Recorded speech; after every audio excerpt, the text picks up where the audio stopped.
Hey, how did you sleep last night? If you're a fan of scary stories to fall asleep to, you've found the right place. Welcome to Midnight Lullaby. A like and a subscribe means a lot to this channel, and make sure we will meet again. Also, let me know in the comments where in the world you're listening from. Now, turn off the lights, get comfortable, and let the story carry you into dreams. Story 1. The afternoon light filtered through the hospital curtains in pale strips, turning everything the color of old bones. My grandfather sat in the vinyl chair by the window, his fingers tracing patterns on the armrest that only he could see. "It's been following me for 40 years," he said, "not for the first time. The Hollow Watcher. It knows I'm weak now. It knows it's almost time." I nodded, the way you nod at someone whose mind is betraying them. The doctors had been clear. The tumor pressing against his frontal lobe was creating what they called persistent delusions. Grandpa Thomas had maybe 6 months left, and he decided to spend them preparing for something that didn't exist. "One more hunt," he said, turning those watery blue eyes toward me. "That's all I'm asking, Jamie. One more time, you and me. Let me face it on my terms. How could I say no?" This man had taught me everything. How to track deer through morning frost. How to read the forest like a book. How to be still enough that the world forgot you were there. If he wanted to spend his final days chasing shadows, I owed him that much. We left on a Thursday morning in early October. The drive to Pinehurst Ridge took 4 hours, winding through mountains that seemed to lean in closer as we climbed. Grandpa Thomas sat beside me, his hunting rifle between his knees, humming old songs I didn't recognize. I'd checked the rifle that morning while he was in the bathroom. Removed the firing pin, just to be safe. The last thing we needed was an accident in his condition. He'd never know the difference. The cabin hadn't changed in the decade since I'd last been here. Same musty smell. Same creaking floorboards. Same antler chandelier, casting crooked shadows across the walls. We unpacked in comfortable silence, the ritual of preparation as familiar as breathing. That first night, we sat on the porch drinking whiskey while the forest settled into darkness around us. The trees here were old growth, thick enough that the spaces between them looked like doors to somewhere else. "It's out there," Grandpa Thomas said, his voice barely above a whisper. "I can feel it watching, always watching. What does it look like?" I asked, humoring him. "This Hollow Watcher." He was quiet for so long I thought he'd fallen asleep. Then, like absence. Like the shape of something that should be there but isn't. You ever see those spots in your vision after you look at something bright? It's like that, but reversed. A darkness that moves. The whiskey was making me philosophical. "When did you first see it?" "June of '84. I was hunting elk in the Bitterroot Range. Found a clearing I'd never seen before, even though I'd been through that area 100 times. In the center was this thing. Dead elk scattered around it like offerings, and it was feeding." He took a long drink, his hand shaking slightly. "It looked at me, Jamie, right at me, and I knew it had marked me. Been checking in on me ever since, waiting for me to get weak enough." I wanted to comfort him, to tell him it was just the tumor talking, but something about the way he told it made the words stick in my throat. Instead, I poured us both another drink. The next morning, we were up before dawn. The forest was wrapped in mist, so thick I could barely see 10 feet ahead. Grandpa Thomas moved through it like a ghost, his steps sure despite his age and illness. I followed, trying to match his silence. We set up in a blind overlooking a game trail. Hours passed. The sun climbed higher, burning off the mist in slow ribbons. Birds called and answered. Somewhere far off, something large moved through the underbrush. "There," Grandpa Thomas whispered. I looked where he pointed, saw nothing. Just trees and shadows and the endless patient waiting of the forest. "I don't see anything, Grandpa." "Not yet, but it's close. I can taste it, like metal on the back of your tongue."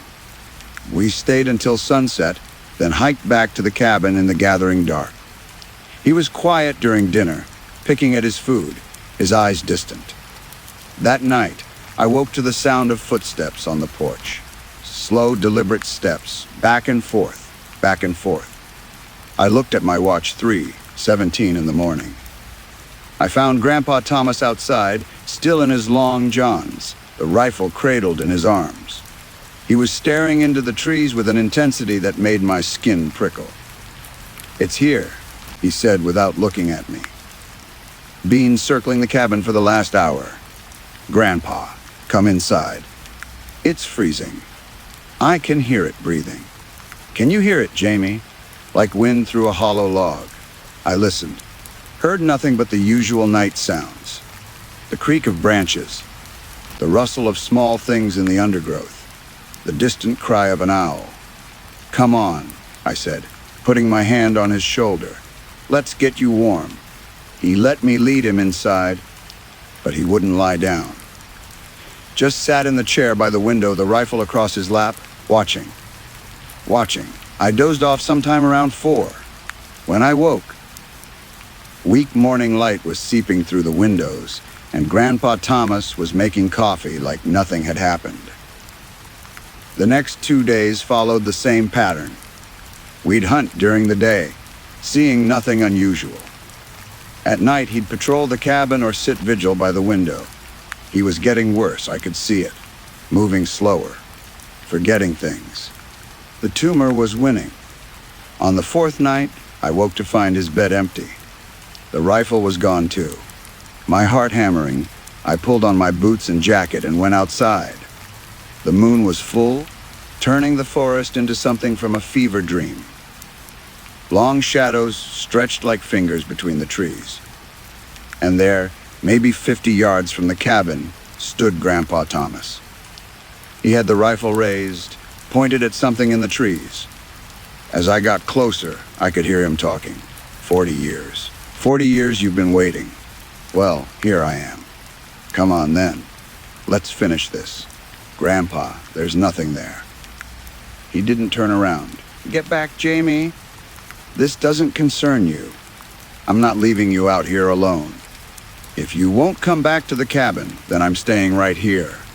That's when he turned, and the rifle was pointing at me. I said, get back. My mouth went dry. The rifle might be disabled, but he didn't know that, and the look in his eyes was wrong. Not angry, not confused. Certain. You're good, he said, his voice steady. Real good. Almost had me convinced you were him. My grandson. But Jamie's eyes aren't quite that color, are they? Jamie's voice doesn't have that hollow ring to it. Grandpa, I don't. The hollow watcher doesn't just watch, you see. It gets inside you, replaces you piece by piece, until there's nothing left but a shell that looks and sounds like someone's loved one. I've been waiting for this. Waiting for you to make your move. My heart was racing now. Believed I was this thing he'd been hunting. I'm Jamie, your grandson. You taught me how to track when I was 8. How to. Details. Memories. It takes those too. His finger moved to the trigger. I'm sorry, Jamie. Wherever you are. But I'm not leaving this thing wearing your face walking around. Time seemed to slow. I saw his finger tighten. Saw the slight shift in his stance. This was it. This was how he'd planned to die all along. Not wasting away in a hospital bed, but taking himself out in the forest he loved, on his own terms. And he'd made me the excuse. The rifle clicked. Empty. His face went white. No, I checked it this morning. That's when I heard it. The sound he'd been talking about. like wind through a hollow log, like breathing that came from somewhere deep and old and hungry. Grandpa Thomas heard it too. His head snapped around, looking past me into the trees, and the expression on his face was pure animal terror. "Run," he whispered. "What?" "Rum." He shoved me hard, and I stumbled backward. Then I saw what he was looking at. It wasn't a shadow, wasn't a trick of the light. There was something moving between the trees. Something large and wrong and impossible. It didn't walk so much as flow, its edges indistinct, like my eyes couldn't quite focus on it. And where it moved, the moonlight seemed to die. Grandpa Thomas dropped the rifle and pulled something from his jacket pocket. A revolver. An actual, loaded revolver I hadn't known he had. 40 years, he said again, raising the gun. Not at me. At it. The thing in the trees stopped. For just a moment, I could almost see it clearly. A shape like a bear, but too tall. Too thin. With something that might have been a face, but was really just a hole where a face should be. It made a sound. Not a roar, more like the world sighing. Then it charged. Grandpa Thomas fired. Once. Twice. 3 times. The muzzle flashes lit up the forest in strobing snapshots. I saw the thing flinch, stumble. Saw dark fluid that looked like oil spray from somewhere in its mass. Jeet. T-T. He screamed. Ran. Behind me, I heard 2 more shots. A wet, Tearing sound. Something that might have been screaming or might have been laughter. I reached the cabin and spun around. Grandpa Thomas was standing over something dark and still, the revolver still raised. Smoke curled from the barrel. He looked at me. Even from this distance, I could see he was crying. "I'm sorry," he called out. "I'm so sorry, Jamie." Then he walked back to the cabin, past me, and sat down heavily on the porch steps. The revolver dangled from his hand. "You removed the firing pin," he said quietly. "From the rifle. I found it this morning when I was cleaning it. Shame burned through me. I thought, I was trying to keep you safe. I know. And I loaded the revolver for the same reason. Because I thought I might have to keep you safe from me." He laughed, but it was a broken sound. Funny how things work out. "What was that thing?" "I told you. The Hollow Watcher. Mountain Lion, the Rangers would call it. Been stalking me on and off for 40 years. Nearly got me in '84, but I managed to wound it and get away. It's been cautious since then. Patient. Waiting for me to get old and slow. I walked over to where he'd shot it. In the moonlight, I could see it clearly now. A massive mountain lion, maybe 150 pounds, its tawny fur matted with blood. 3 bullet wounds in its chest, 2 in its head, dead eyes reflecting the moon like mirrors. Just a mountain lion. Nothing supernatural, nothing impossible. But I'd seen it, the way it moved, the way the light died around it, the wrongness of it. Or had I? Had the fear, the tension, the dark, the stories, had they all combined to make me see what Grandpa Thomas had been seeing all along? We buried it the next morning, deep in a place where the sun would never quite reach. Neither of us talked about what had happened. What else was there to say? We packed up and drove home that afternoon. Grandpa Thomas slept most of the way, his head against the window, looking smaller than I'd ever seen him. He died 4 months later. In his sleep, they said. Peaceful. No pain at the end. I inherited the cabin. Haven't been back yet. Not sure I will. Sometimes late at night, I think about that thing in the forest. Was it just a mountain lion, made monstrous by fear and moonlight, and a dying man's delusions? Or was there something more to it? Something that wore the shape of a mountain lion, the way Grandpa Thomas thought it wore the shape of me. I don't know. Maybe I don't want to know. But sometimes when I'm alone and it's very quiet, I swear I can hear it. Like breathing. Like wind through a hollow log. like something patient and hungry, waiting for me to get old enough, slow enough, weak enough, waiting to finish what it started. And I wonder, in those moments, what my children will think years from now, when I start telling them stories about the Hollow Watcher.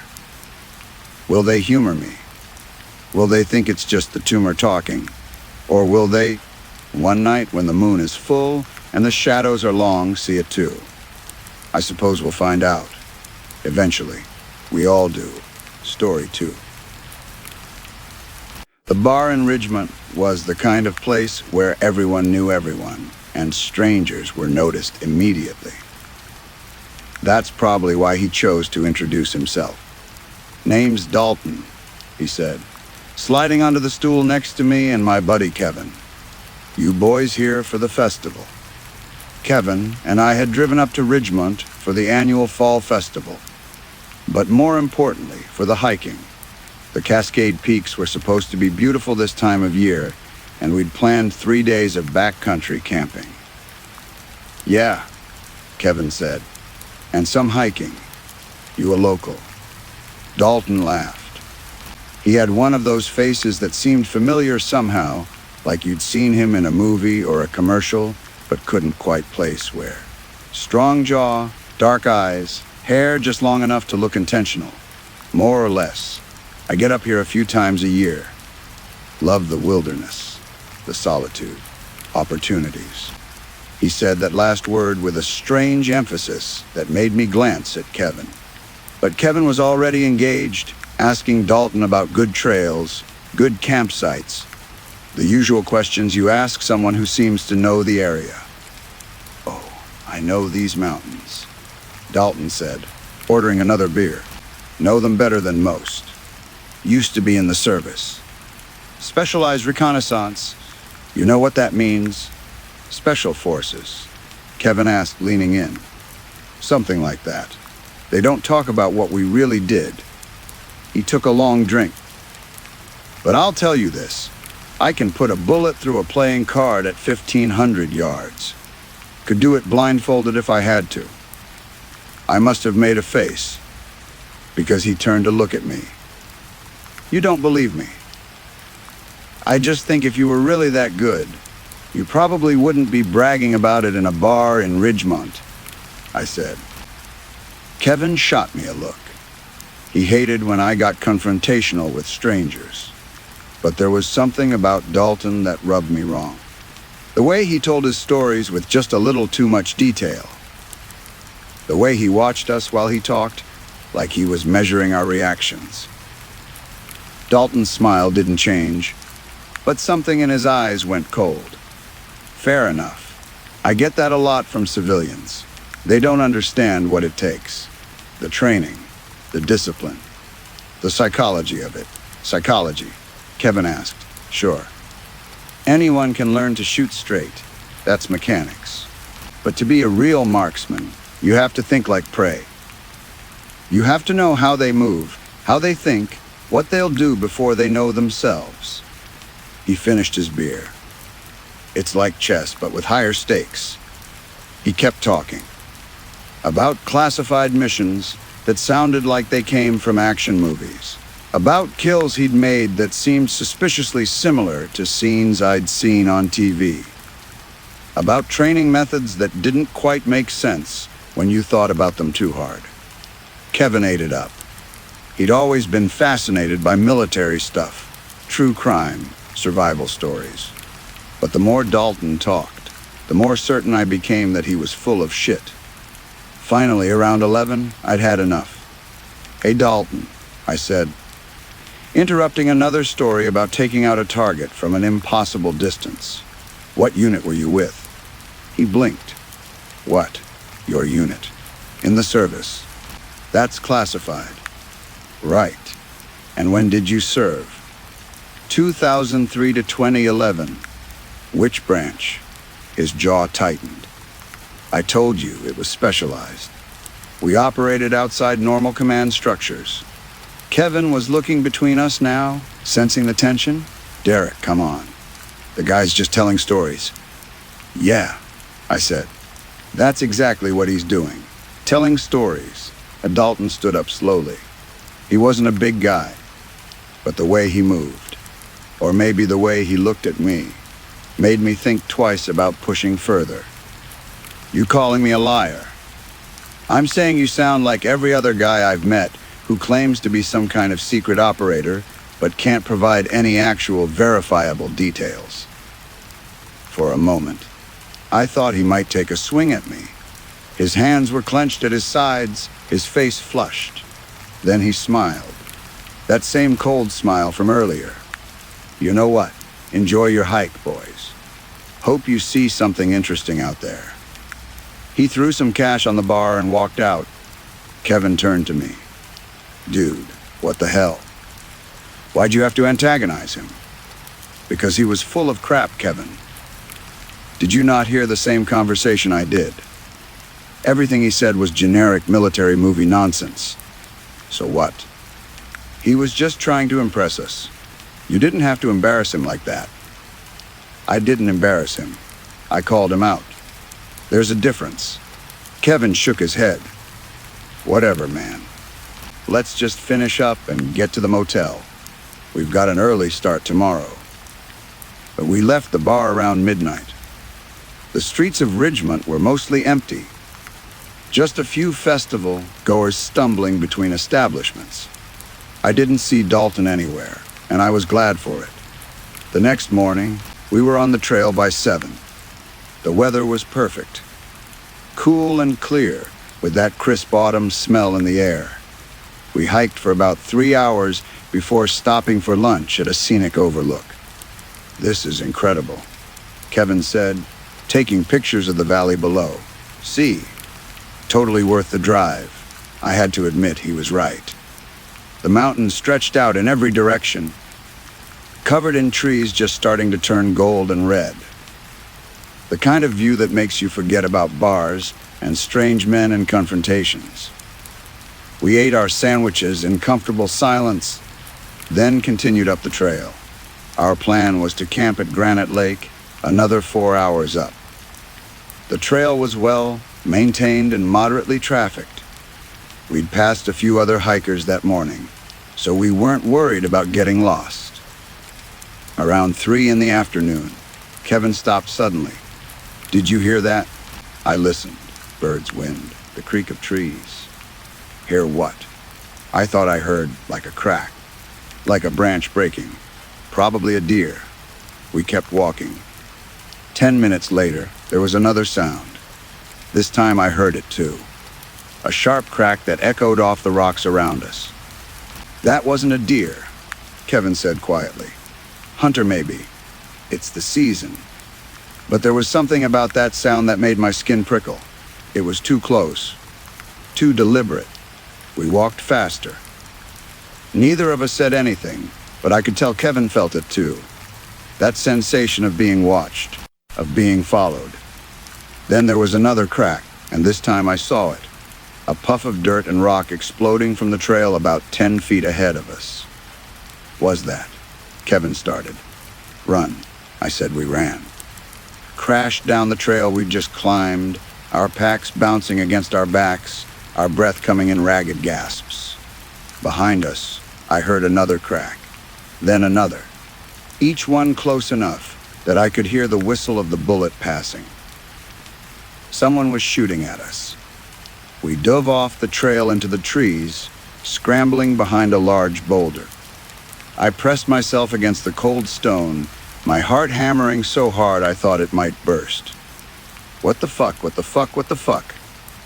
Kevin was muttering, his face white. Stay down. Stay quiet. We waited. Listened. The forest had gone silent, like it was holding its breath. No more shots. No sound of anyone approaching.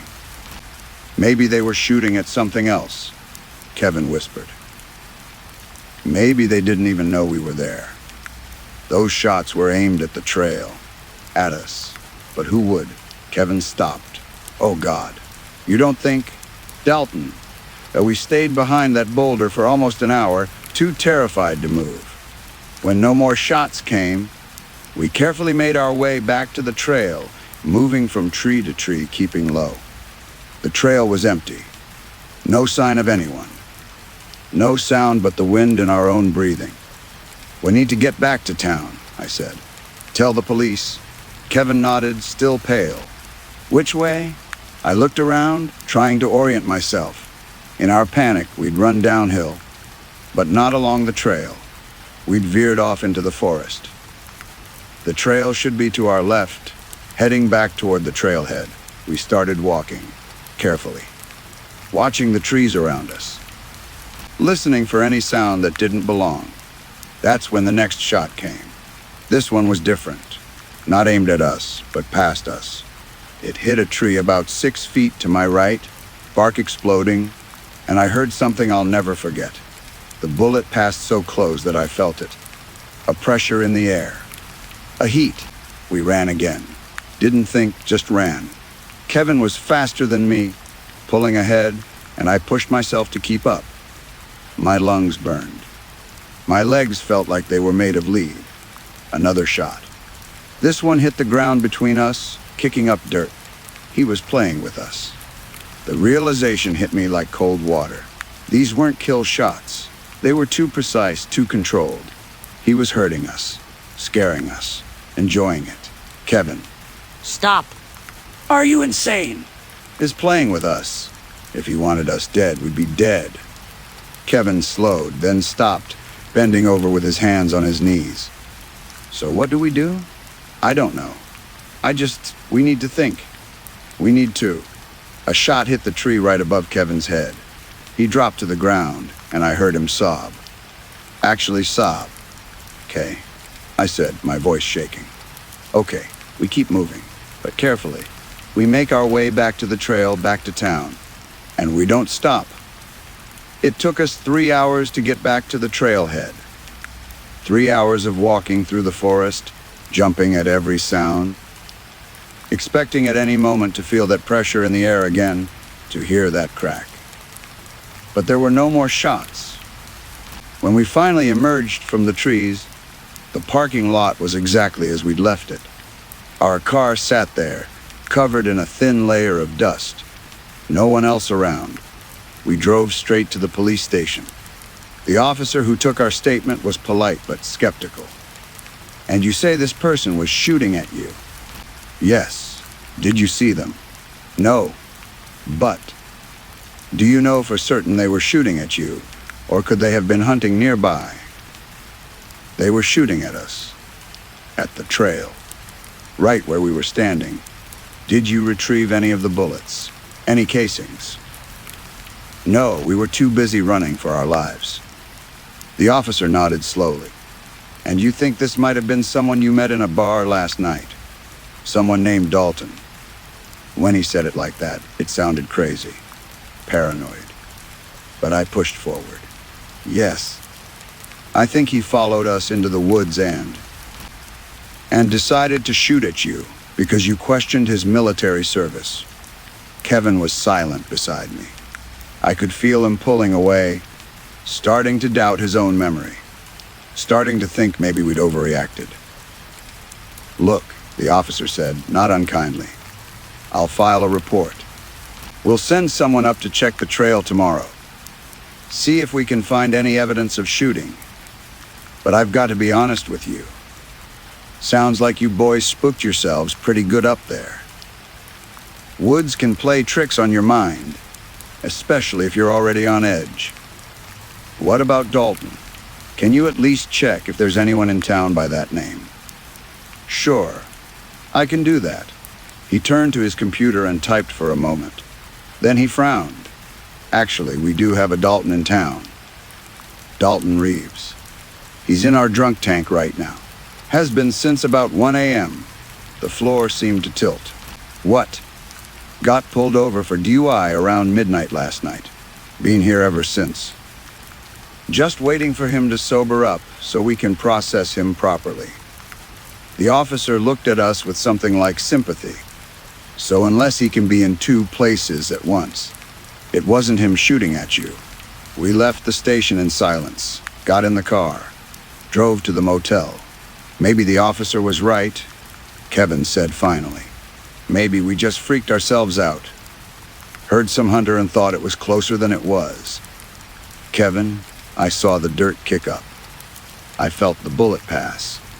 You think you did, but we were panicked. We were running. Maybe what? We imagined the whole thing. He didn't answer, just stared out the window. We packed up that night and drove home the next morning. Didn't talk much on the drive. What was there to say?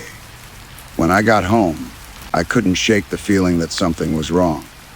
Not about the shooting, though that was definitely wrong, but about the whole situation. Something didn't add up, so I started looking into it. Started with Dalton Reeves. Took me a while, but I found him. Facebook profile set to public. Lots of pictures. And there he was. The man from the bar, Dalton. Except in every photo, he looked different. Not like someone who'd been on a 3-day bender. He looked fit, clean, professional. His profile said he worked in IT, had lived in Ridgemont for 5 years, volunteered at the local animal shelter. Nothing about military service. Nothing about being a marksman. I scrolled through his posts. Mostly normal stuff. Hiking pictures. Photos of his dogs. Comments on local events. Then I found one from 2 weeks before we'd met him. A post about the fall festival. About how he was excited for it. About how he'd taken time off work to enjoy it. And below that, a comment from a friend, staying out of trouble this year. Dalton's response, always. You know me, model citizen. I kept digging. Found more posts, more comments, and slowly a picture started to form. Dalton Reeves was not a drunk who'd gotten pulled over. He was a regular guy. A normal guy. Who, according to his public posts, should have been at the festival all day Saturday. Not in a drunk tank. Unless the drunk tank story was a lie. Unless the officer had lied to us. But why would he do that? I called Kevin. Told him what I'd found.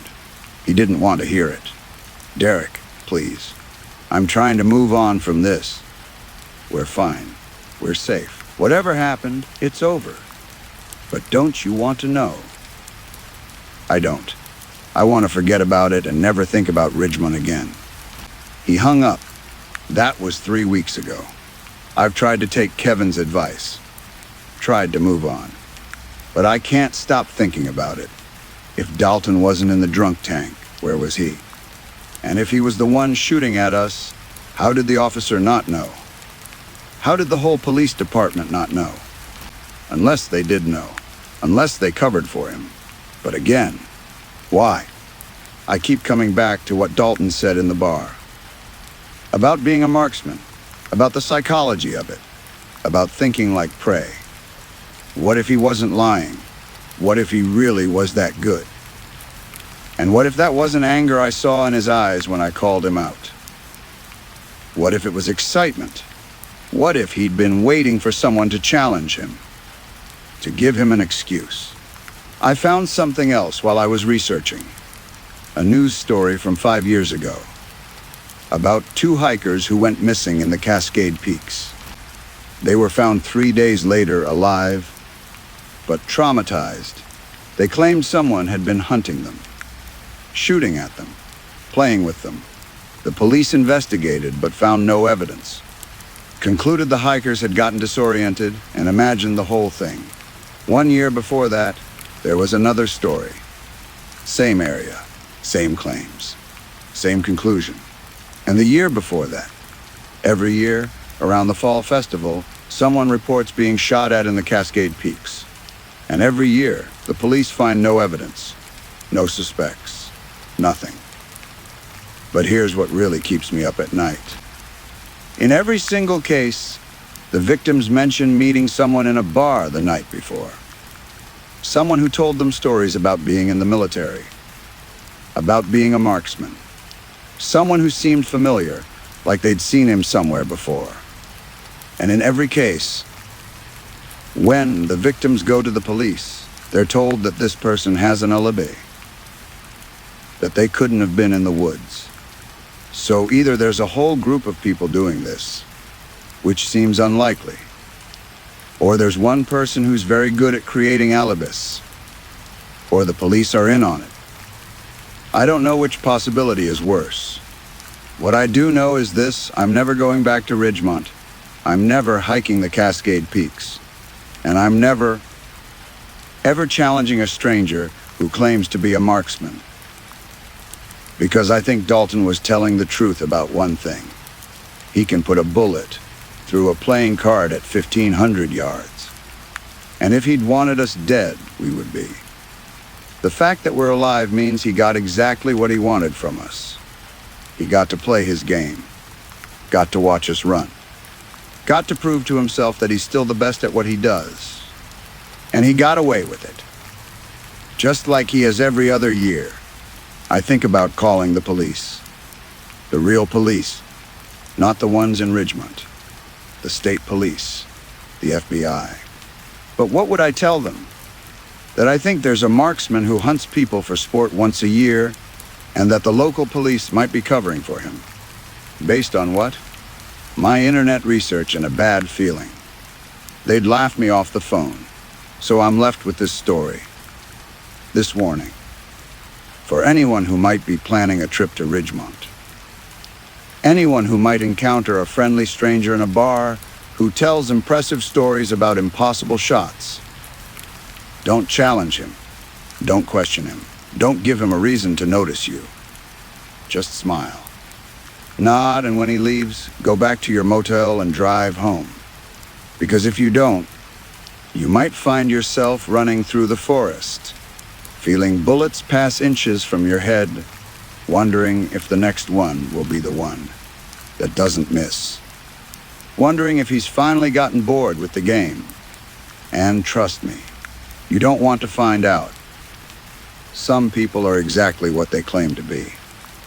Even when everyone tells you they're lying, especially then. Story 3. Marcus said he knew the trail like the back of his hand. He said he'd done this hike dozens of times. He said we'd be back at the car by sunset, no problem. Marcus said a lot of things. We'd been dating for 6 months when he suggested the camping trip. Get away from the city, he said. Just us and nature. It'll be romantic. I should have known better. Marcus was the kind of guy who looked good on paper. Good job, nice apartment, said all the right things on dates. But there were cracks if you looked closely. The way he'd get quiet and cold when things didn't go his way. The way he'd jokey about my decisions, making me feel stupid for suggesting restaurants or movies he didn't like. The way he always had to be right. But I told myself I was being too picky, too critical.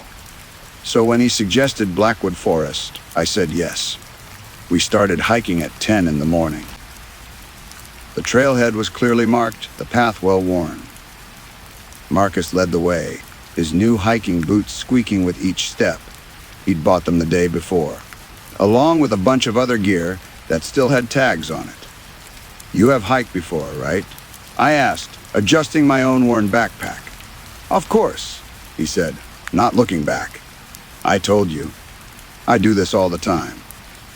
3 hours in, I realized he was lying. He was breathing hard, stopping every 15 minutes for water. He kept checking his phone. Even though I'd warned him there wouldn't be service this far in. And worst of all, he was making decisions at every fork in the trail with the confidence of someone who had no idea where he was going. Marcus, maybe we should check the map. I know where I'm going. Sarah, trust me. I'm just saying, we've been walking for a while, and I haven't seen any of the landmarks the ranger mentioned. He stopped and turned to face me. His face was flushed, sweat staining his expensive hiking shirt. Are you questioning me? I said I know the trail. Unless you think you know better. That tone. The one that made me feel like I was being unreasonable just for asking a simple question. No, I just.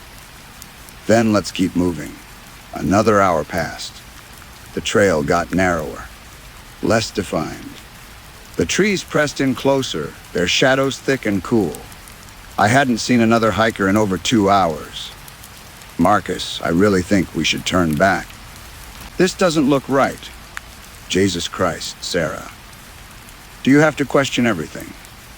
I'm trying to give us a nice experience here, and all you can do is complain. I'm not complaining. I'm trying to. You're being paranoid. And honestly, it's exhausting. You're always like this, always anxious, always worrying. Can't you just relax and enjoy the moment?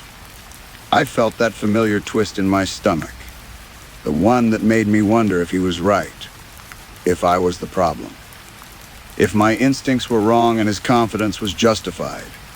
So I shut up and followed. By 5 o'clock, even Marcus had to admit we were lost. The trail had disappeared entirely. We were just pushing through underbrush now, following what Marcus insisted was definitely the right direction. The sun was getting lower, turning the forest gold and green and threatening. We need to stop and figure out where we are, I said. I know where we are. Then where's the car? He turned in a circle, his jaw tight. It's that way. You don't know, do you? You never knew. You've never done this hike before. The look he gave me was pure venom. You know what? Fine. I haven't. I wanted to impress you, okay? I wanted to show you I was capable of this outdoorsy shit you're always talking about. But apparently, that's not good enough. Nothing I do is good enough for you. Marcus, that's not. I see how you look at me sometimes. Like you're disappointed. Like I'm not measuring up to whatever perfect guy you have in your head. Well, I'm sorry I'm not him.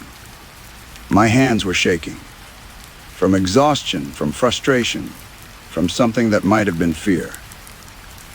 This isn't about that. We're lost. We need to work together too.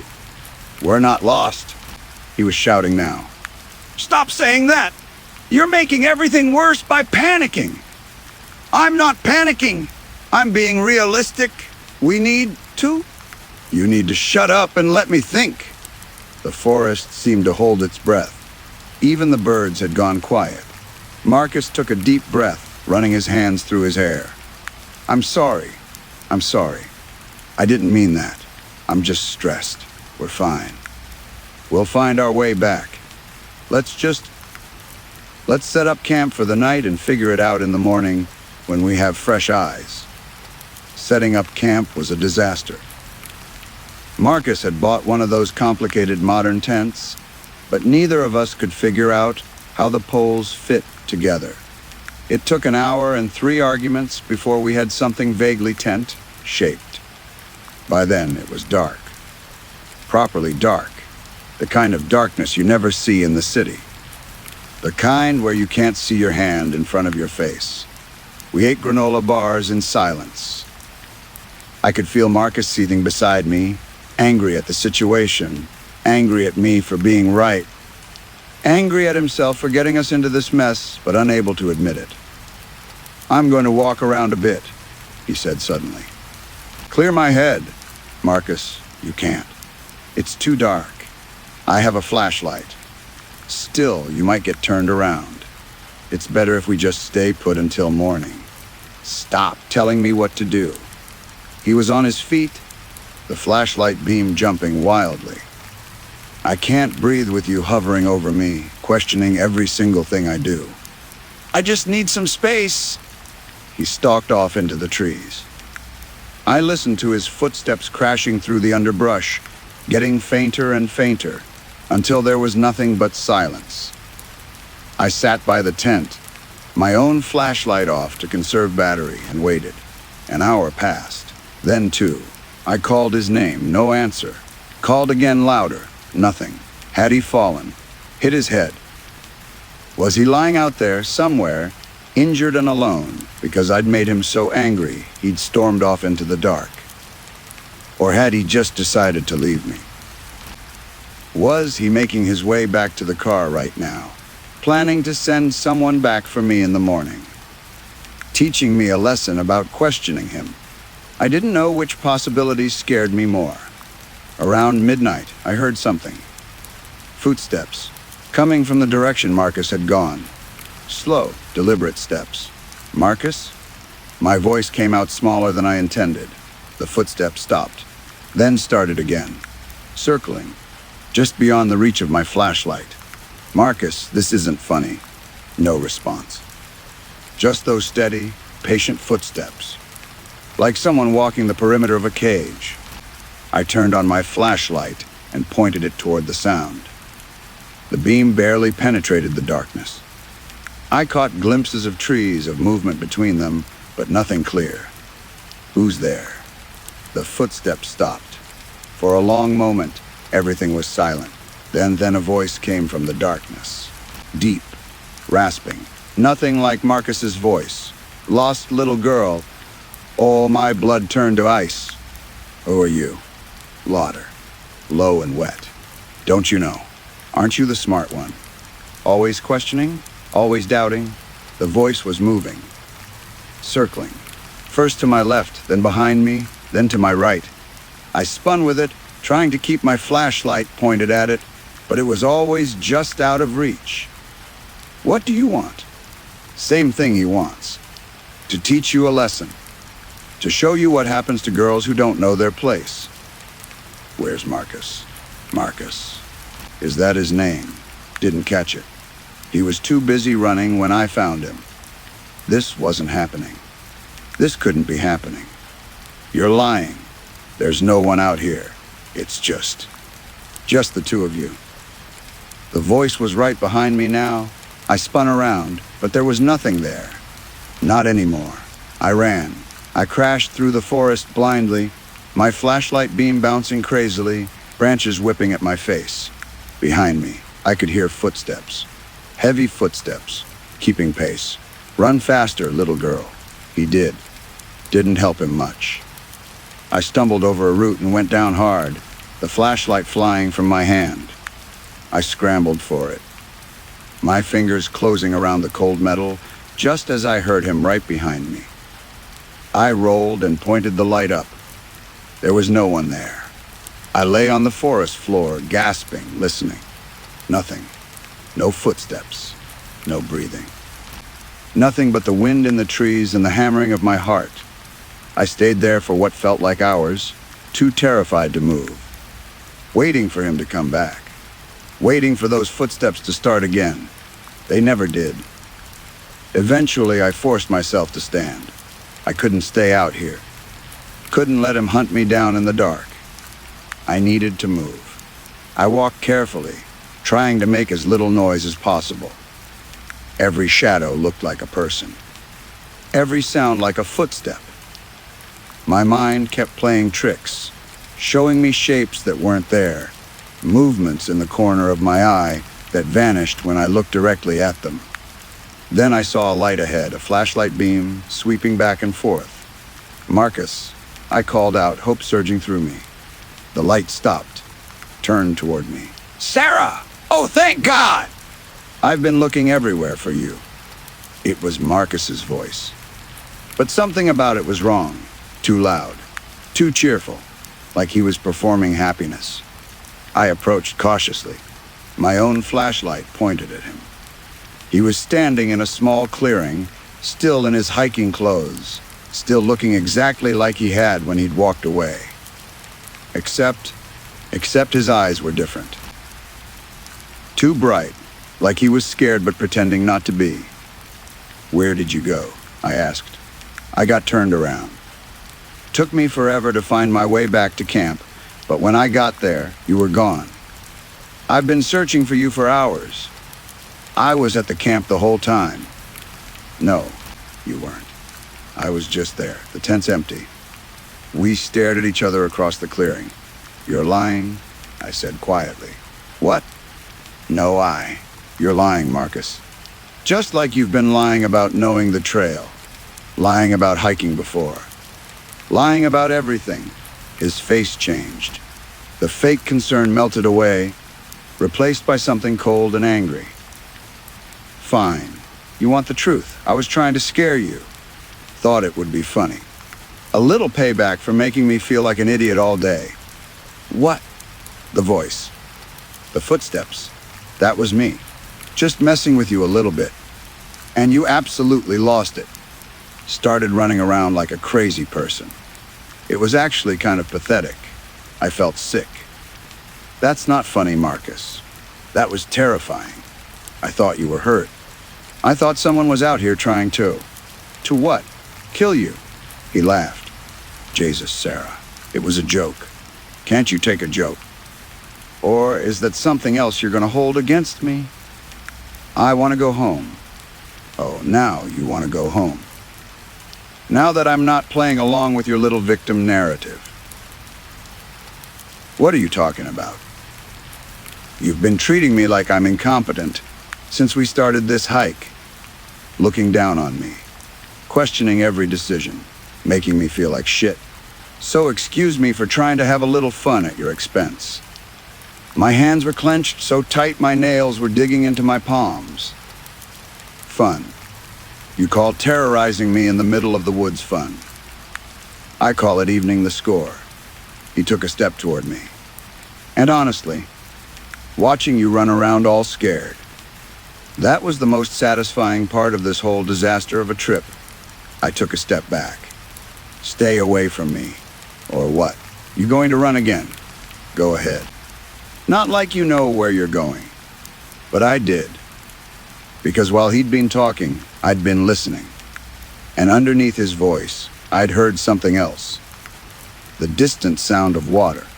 Running water. A stream. I'd studied the map before we left. There was a stream that ran parallel to the main trail about a quarter-mile east. If I could find it, I could follow it back. You're right, I said, forcing my voice to stay calm. I don't know where I'm going. I need your help. He smiled. He actually smiled. Like I'd finally admitted what he'd been waiting to hear all along. That's more like it. See, was that so hard? No, it wasn't hard at all. Then I ran, not away from him, but toward the sound of water. I heard him shout behind me, heard his footsteps crashing through the underbrush, but I didn't look back. The stream appeared suddenly, a ribbon of silver in the moonlight.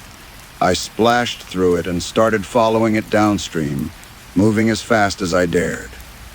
Behind me, Marcus was still calling my name, but his voice was getting fainter. He was going the wrong direction, I realized. In his anger, he'd gotten turned around. I followed that stream for hours, my legs burning, my lungs aching, until finally I saw lights ahead. The parking lot, the ranger station, people. I stumbled into the light and collapsed. Someone helped me to a bench, wrapped a blanket around my shoulders, gave me water.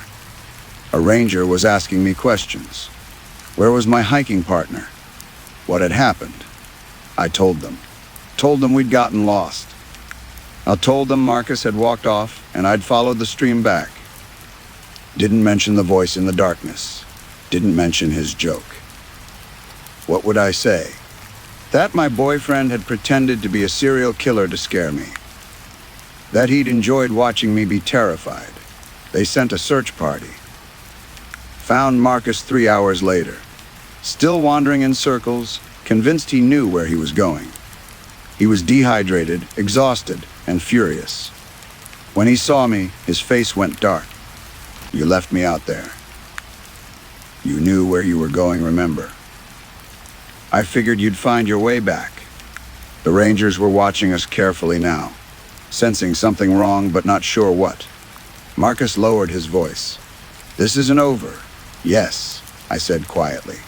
It is. I ended it there, in the parking lot, with Rangers and other hikers as witnesses. Told him we were done. Told him to lose my number.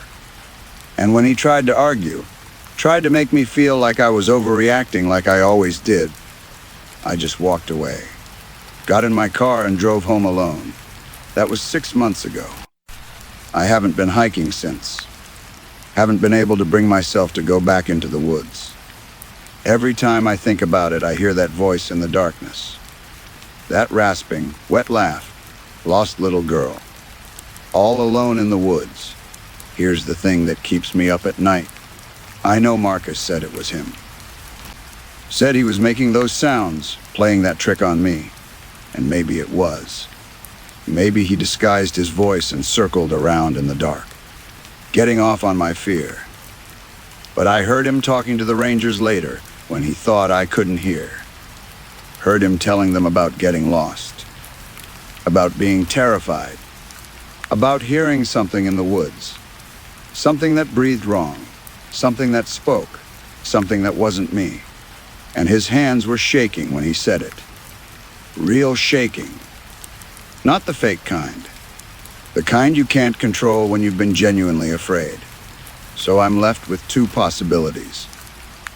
Either Marcus is an even better liar than I thought, willing to pretend he'd been scared too, just to cover his tracks, make his jokey seem less cruel. Or there really was something else out there in Blackwood Forest that night. Something that spoke to both of us. Something that enjoyed our fear and our confusion and our pain. Something that's still there, waiting in the darkness, for the next couple who gets lost. For the next argument that sends someone storming off into the trees. For the next chance to play its game. I don't know which possibility is worse. But I know this, I'm never going back to find out.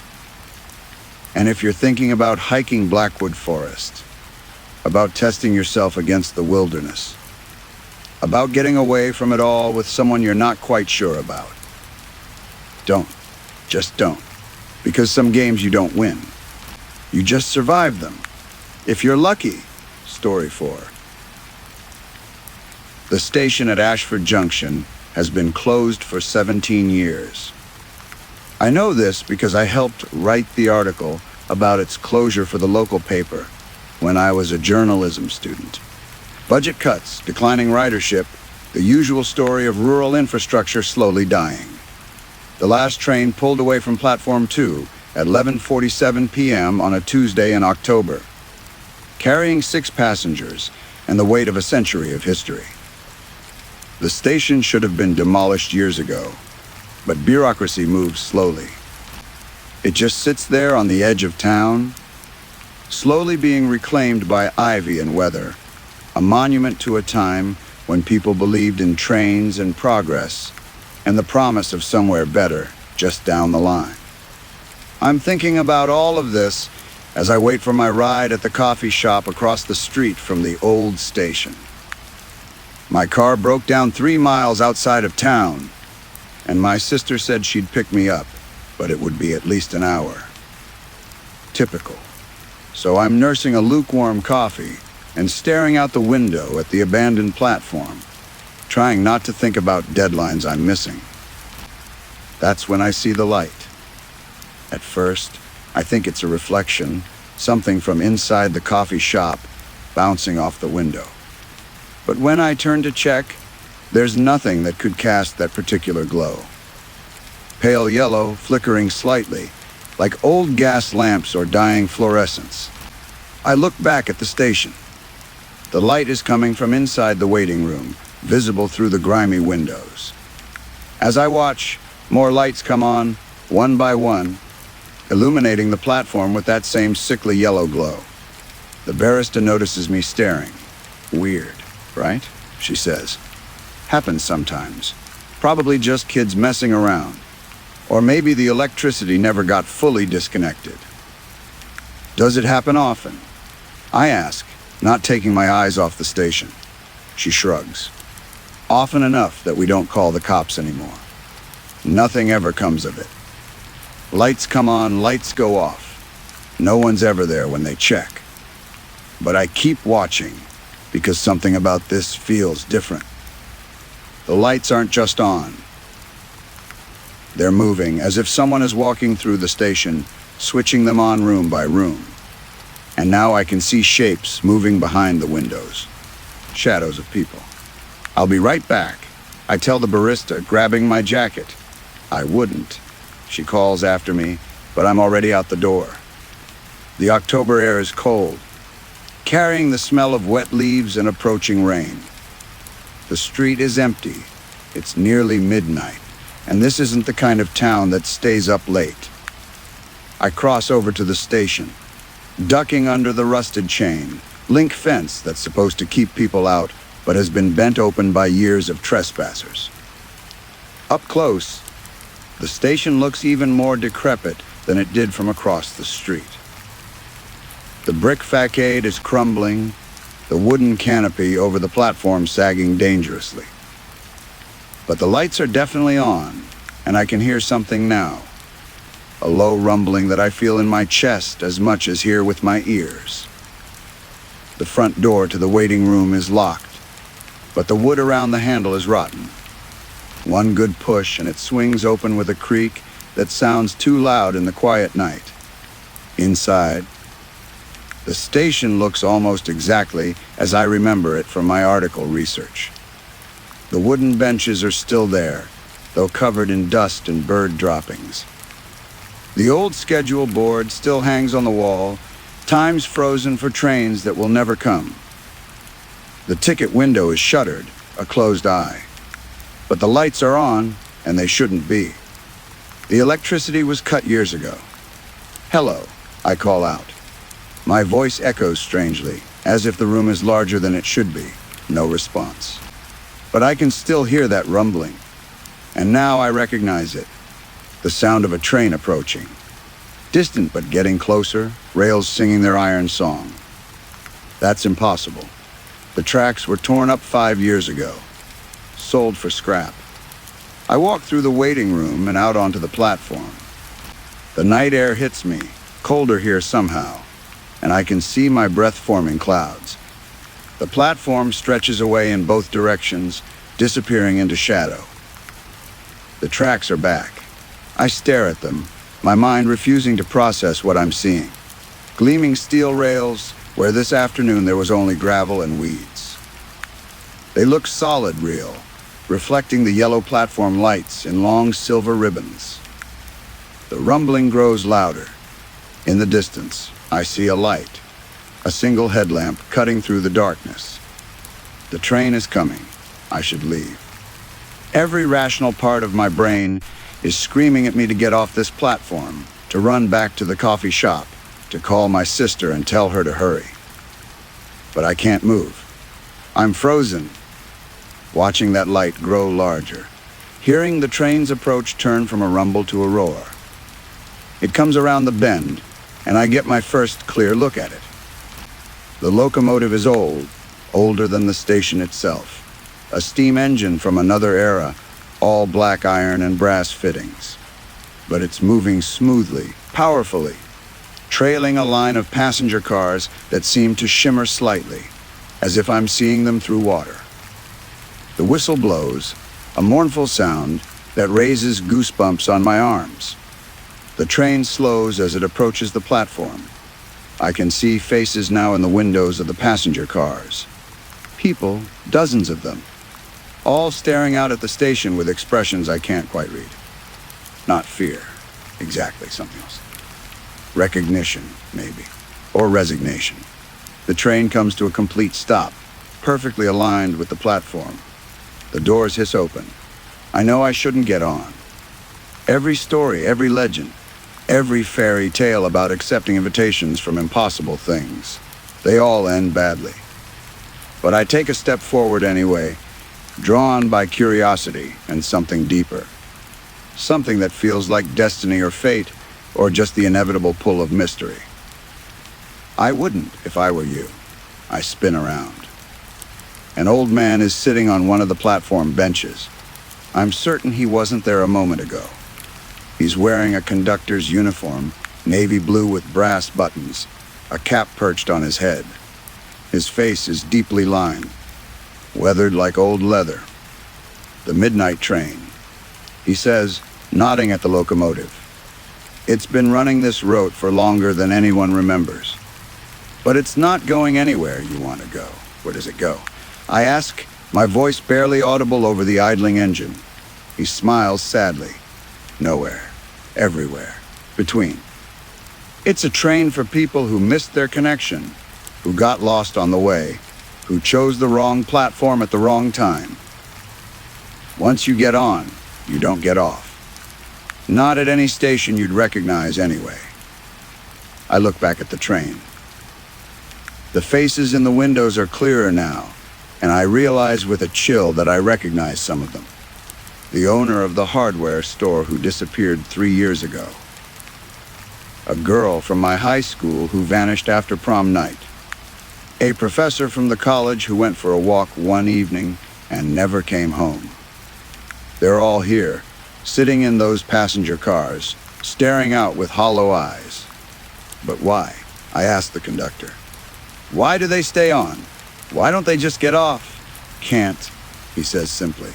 Time doesn't work right on the midnight train. Get on, and you're there forever. All the journeys you might have taken, all the destinations you might have reached, they all collapse into one eternal moment of travel. You ride the rails forever, between the stations, never arriving. The train's whistle blows again, more insistent this time. The conductor checks his pocket watch and shakes his head. You should go, he says. Back to the coffee shop, back to your life. The train isn't for you. Not yet, not yet. I repeat, you mean someday. Someday everyone boards the midnight train, he says quietly. But that day isn't today. Go. I don't need to be told twice. I back away from the platform edge. My eyes still fixed on those faces in the windows. Are they trying to warn me? Or are they hoping I'll join them, so they won't be alone in their endless journey? I'm almost to the waiting room door when I see her. In the last passenger car, sitting by herself, is a woman I recognize. My mother. Dead for 6 years. Cancer taking her quickly despite all the treatments. But there she is, solid and real, looking out the window directly at me. She smiles. It's her smile, the one I'd almost forgotten, the one from before she got sick.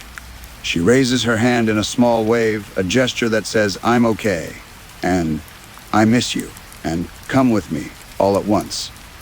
My feet move before I can think about it, carrying me back toward the train. The conductor makes a noise of protest, but I ignore him.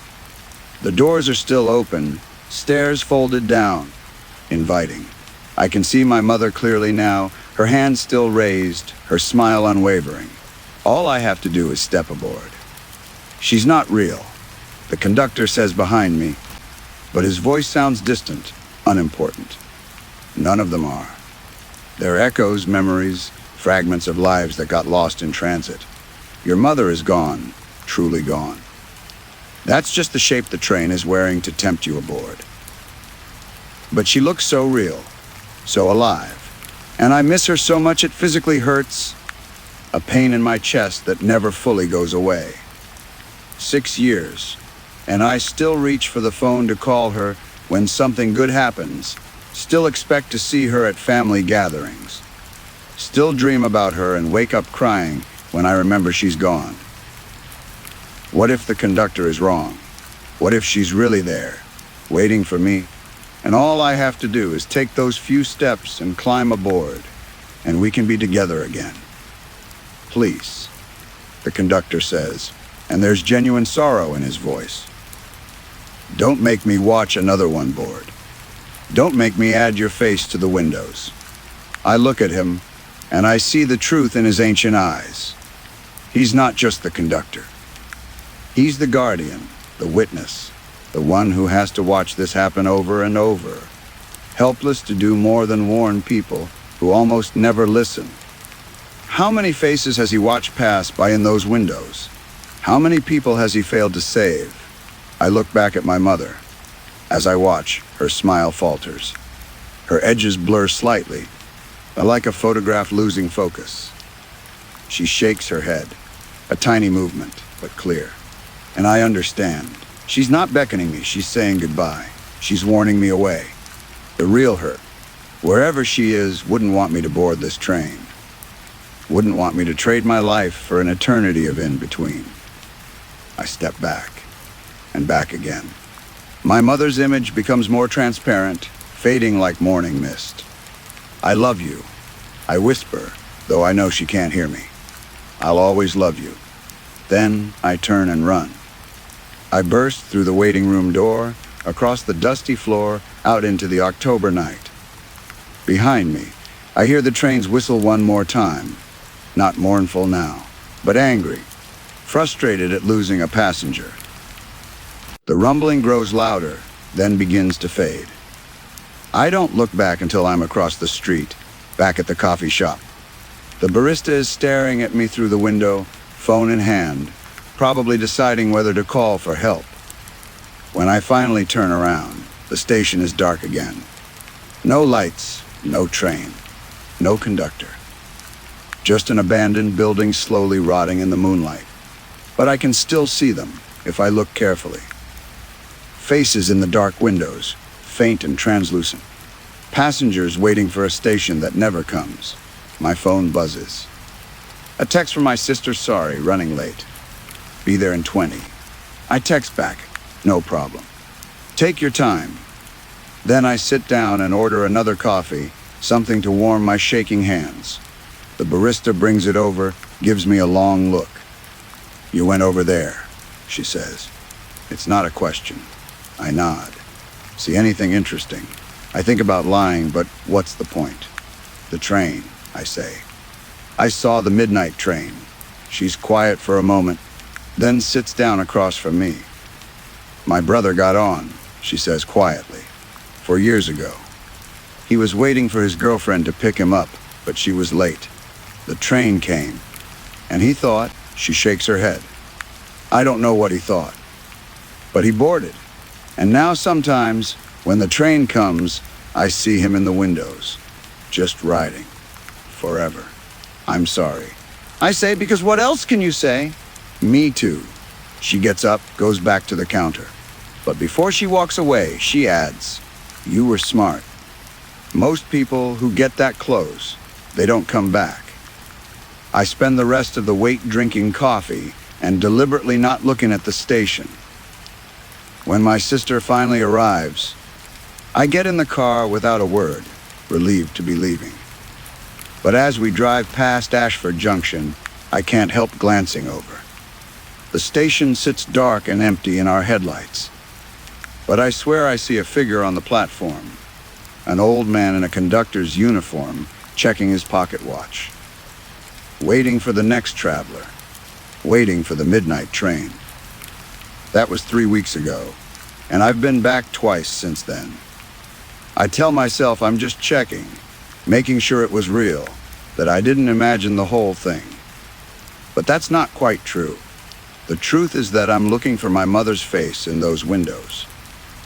The train comes sometimes, not every night, but often enough. Always around midnight, always following the same pattern. Lights flickering on, that distant rumble, the locomotive emerging from darkness. The conductor is always there, always warning me away with increasing wariness. And sometimes I see her. My mother riding the rails between stations, neither here nor there.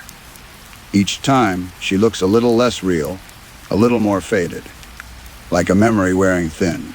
I never try to board again. But I keep coming back, keep watching, keep bearing witness to this impossible thing that happens at the edge of my town. The conductor told me that someday everyone boards the midnight train. I think about that a lot. About how we're all traveling towards some unknown destination, all passengers, whether we acknowledge it or not. The only question is whether we choose our moment to board, or whether we let the train choose for us. I don't know what happens at the end of the line, if there even is an end. Maybe the passengers arrive eventually, stepping off at some station beyond our understanding. Maybe they ride forever, suspended in that moment of journey, never having to face arrival. Maybe that's not the worst fate imaginable. But not yet. Not today. I have a life to live, destinations to reach, a journey that's still unfolding. The midnight train can wait. Though on quiet nights, when sleep won't come, I sometimes hear a distant whistle. And I wonder if it's calling to me, or if I'm calling to it. A question that grows harder to answer with each passing day. The station at Ashford Junction has been closed for 17 years. But the train still runs. And someday, maybe, when my own journey reaches its end, I'll be waiting on that platform when the lights flicker on. I'll hear the rumble, see the headlamp cutting through darkness. The doors will open, and I'll climb aboard without fear or hesitation. Maybe then I'll see my mother again, really see her, not just her echo. Maybe we'll sit together in that passenger car and watch the stations blur past, traveling together toward whatever comes next. But until that day, I'll keep living. I'll keep walking past Ashford Junction and resisting its pull. I'll keep choosing the life I have over the eternity I might find on those rails. The midnight train can wait. It's good at waiting. It has all the time in the world. Story 5. I first heard the owl on the night I arrived in Millbrook. A Tuesday in late September, the air already carrying the bite of early autumn. My car limped into town just after sunset, the engine making noises that promised expensive repairs.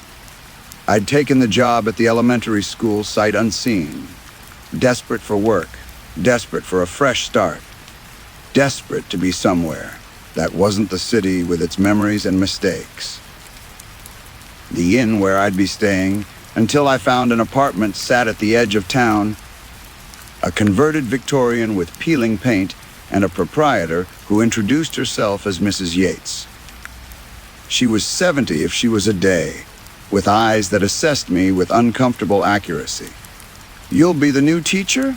she said. Not a question.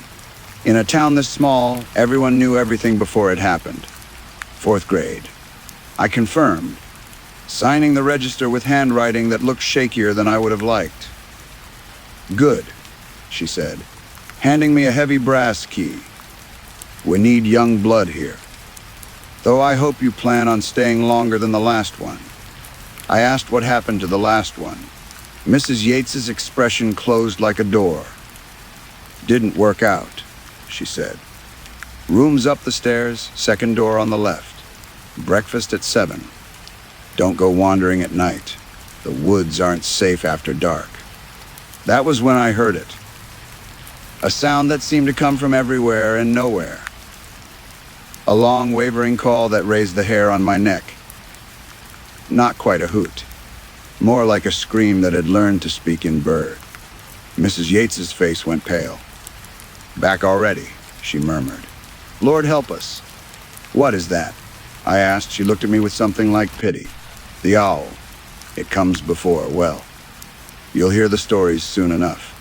Get to your room. Lock your door. And whatever you do, don't look out the window if you hear it again tonight." I should have pressed for more information. Instead, I took my key in my suitcase and climbed the creaking stairs. The room was clean but sparse. A bed, a dresser, a chair, and a window that overlooked the town's main street. I locked the door as instructed, though I felt foolish doing so. At midnight, the owl called again. Closer this time. I was in bed, hovering between sleep and waking, and the sound pulled me fully conscious. My body knew, before my mind did. Something was wrong. This wasn't a normal owl. The call was too rhythmic, too deliberate. It sounded like counting. 1 cry, a pause. 2 cries, a pause. 3 cries. I went to the window.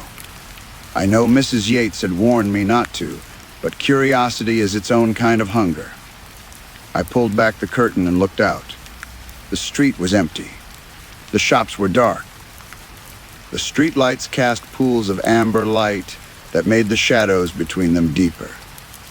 And in one of those shadows, perched on the sign outside the hardware store, was the largest owl I had ever seen. Even from this distance, even in the darkness, I could see it wasn't right.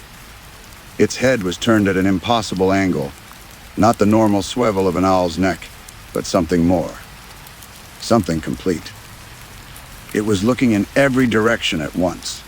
Its eyes caught the streetlight and reflected it back in a color that wasn't amber, wasn't yellow. Red, the eyes were red. The owl turned its head toward my window. Our eyes met, and I understood in that moment of connection that it saw me. Really saw me? Knew me? Had been waiting for me. It opened its beak and called again. 4 cries. Then it spread its wings and lifted into the air. The wingspan was enormous, too large for any natural bird. It flew down the street, passing through the pools of streetlight, and I saw its shadow on the pavement. The shadow was wrong. It didn't match the bird. It was larger, more angular, almost human in shape. Then it was gone, vanished into the darkness beyond the town limits. I didn't sleep that night. The next morning, over breakfast in the inn's dining room, I asked Mrs. Yates about the owl. She set down her coffee cup carefully, precisely, as if positioning it wrong might cause disaster. The owl comes before someone dies, she said. Always as long as anyone can remember. When you hear it calling, counting like that, you know there's going to be a death. The number of calls it makes, that's how many days until it happens. I thought about the 4 cries I'd heard. 4 days? I asked. She nodded. Friday night. Someone in Millbrook will die Friday night. That's just superstition, I said, but my voice lacked conviction. I'd seen that owl. I'd seen its eyes. Is it? Mrs. Yates asked. The last teacher heard it too. Thought it was nonsense, just like you. 7 calls that time. She lasted 6 days before she left town. On the 7th night, old Mr. The Harper died in his sleep. Heart attack. The owl had been right. That's coincidence, I said. Old people die. That's natural. Mr. Harper was 63 and healthy as a horse. The doctor said his heart just stopped. No warning. No history. Just stopped. She leaned forward. The time before that, it called 9 times. 9 days later, there was a car accident on the highway. Killed a traveling salesman who'd stopped in town for gas. Never even got his name. I wanted to argue. I wanted to bring logic and reason to bear against this small town superstition. But I remembered the owl's eyes. I remembered its shadow. What do people do? I asked. When they hear it, pray, Mrs. Yates said. And wait, and hope it's not them. I taught my first class that day. 23 4th graders who stared at me with the kind of curiosity children have for new things. They were good kids, mostly. Attentive. Polite. But there was a nervousness to them. A distraction. Several times I caught them looking out the windows, watching the sky. At recess, I overheard 2 girls talking by the swings. My mom says we have to be home before dark, one said. She says the owl's back. My dad says that's stupid, the other replied. But he checked all the locks last night. I heard him.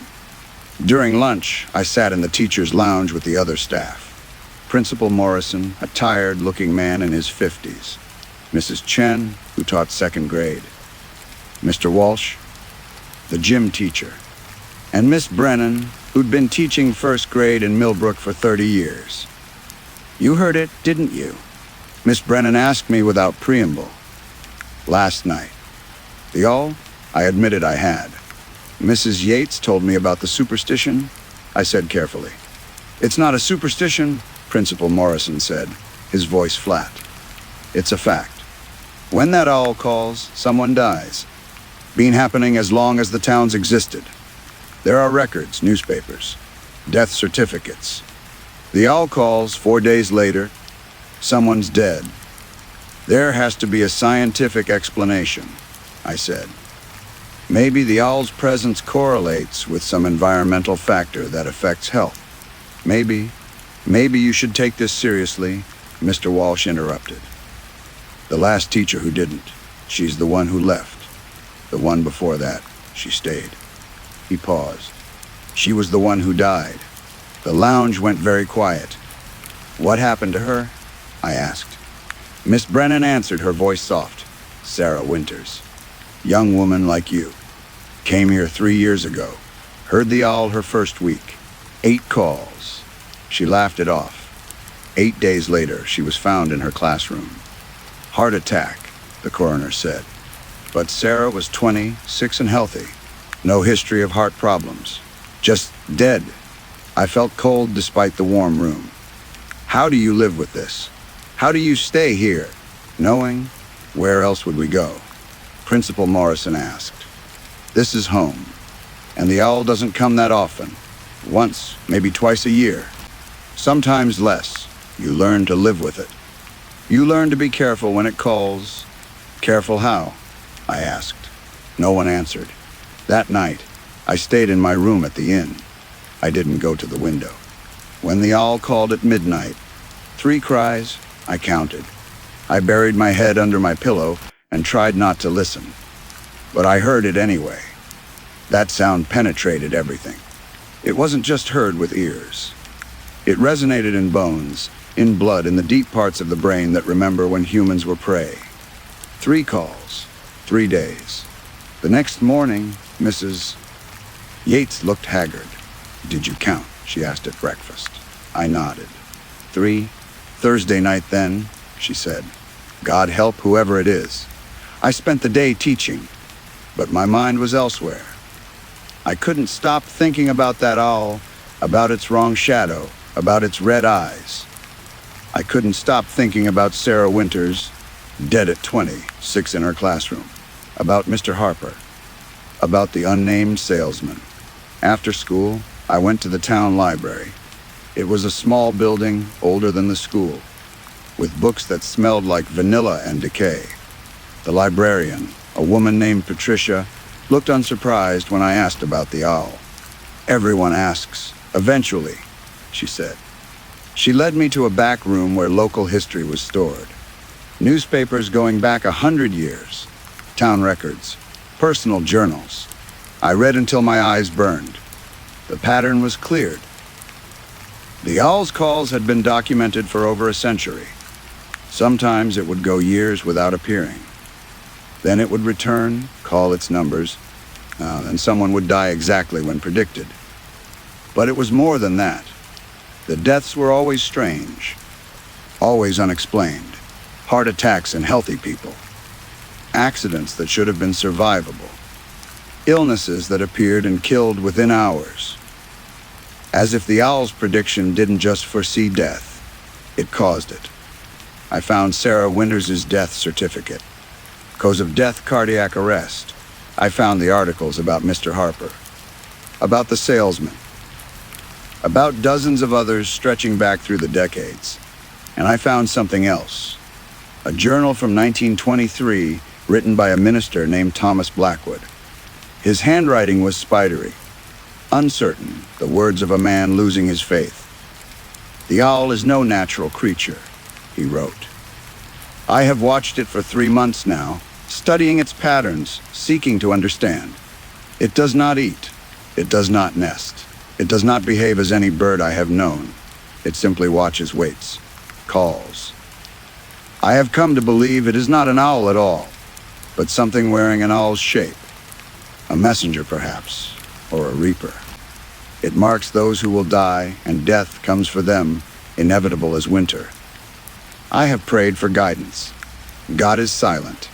Or perhaps God is watching too, unable or unwilling to intervene. Some things I fear are older than prayer, older than God himself. The journal ended there. Entries, but found none. I asked Patricia what happened to Reverend Blackwood. She looked uncomfortable. Died in 1923, she said. 3 days after writing that, they found him in the church. Heart attack. I left the library as the sun was setting. The sky was bleeding red and orange, and in the gathering darkness, I saw shapes moving. Birds. Ordinary birds settling for the night. But I found myself checking each one, terrified that one would have red eyes. That night at my window, because I couldn't help myself, couldn't stop myself from looking, I saw the owl again. It sat on the church steeple across the street. Its head swiveled in that impossible way, and when it saw me watching, it called. 2 cries. Tomorrow night. I should have left then. Should have packed my car and driven away, left Millbrook and its curse behind. But I thought of my students. I thought of how few teaching jobs there were, how badly I needed this one. I thought of how running from fear had never solved anything, and beneath those rational thoughts lurked something else. Curiosity. The same hunger that had made me pull back the curtain, that made me watch the owl, that kept me in this town when everything sensible said to leave. I wanted to understand. Wednesday passed in a haze. I taught, but I don't remember what. At recess, the children were subdued. Several were absent. Parents keeping them home, perhaps. Away from whatever was coming. After school, I found Mr. Walsh in the parking lot, loading boxes into his truck. Leaving, I asked, he nodded. Taking a trip. Be back next week. You should go too. Get out of town tonight. Come back Monday. The owl counts down to tomorrow night, I said. Why leave now? Because sometimes it miscounts, Mr. Walsh said quietly. Or seems to. 3 years ago, it called 5 times.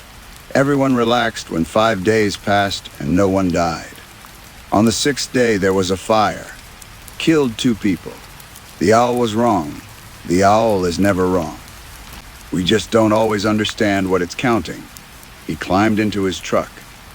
Leave, Miss Reynolds, please, while you can. He drove away. I stood in the empty parking lot, watching the sun set, and I knew I wouldn't leave, couldn't leave. Some part of me needed to see this through.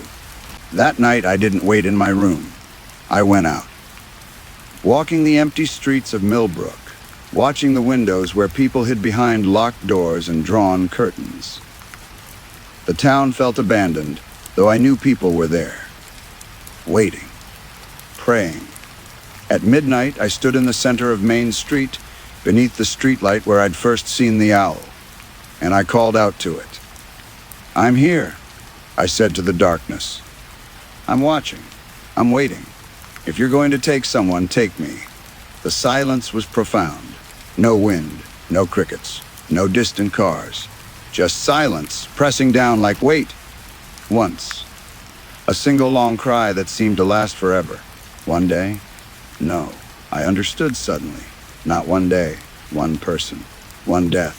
Tonight, I ran back to the inn, Mrs.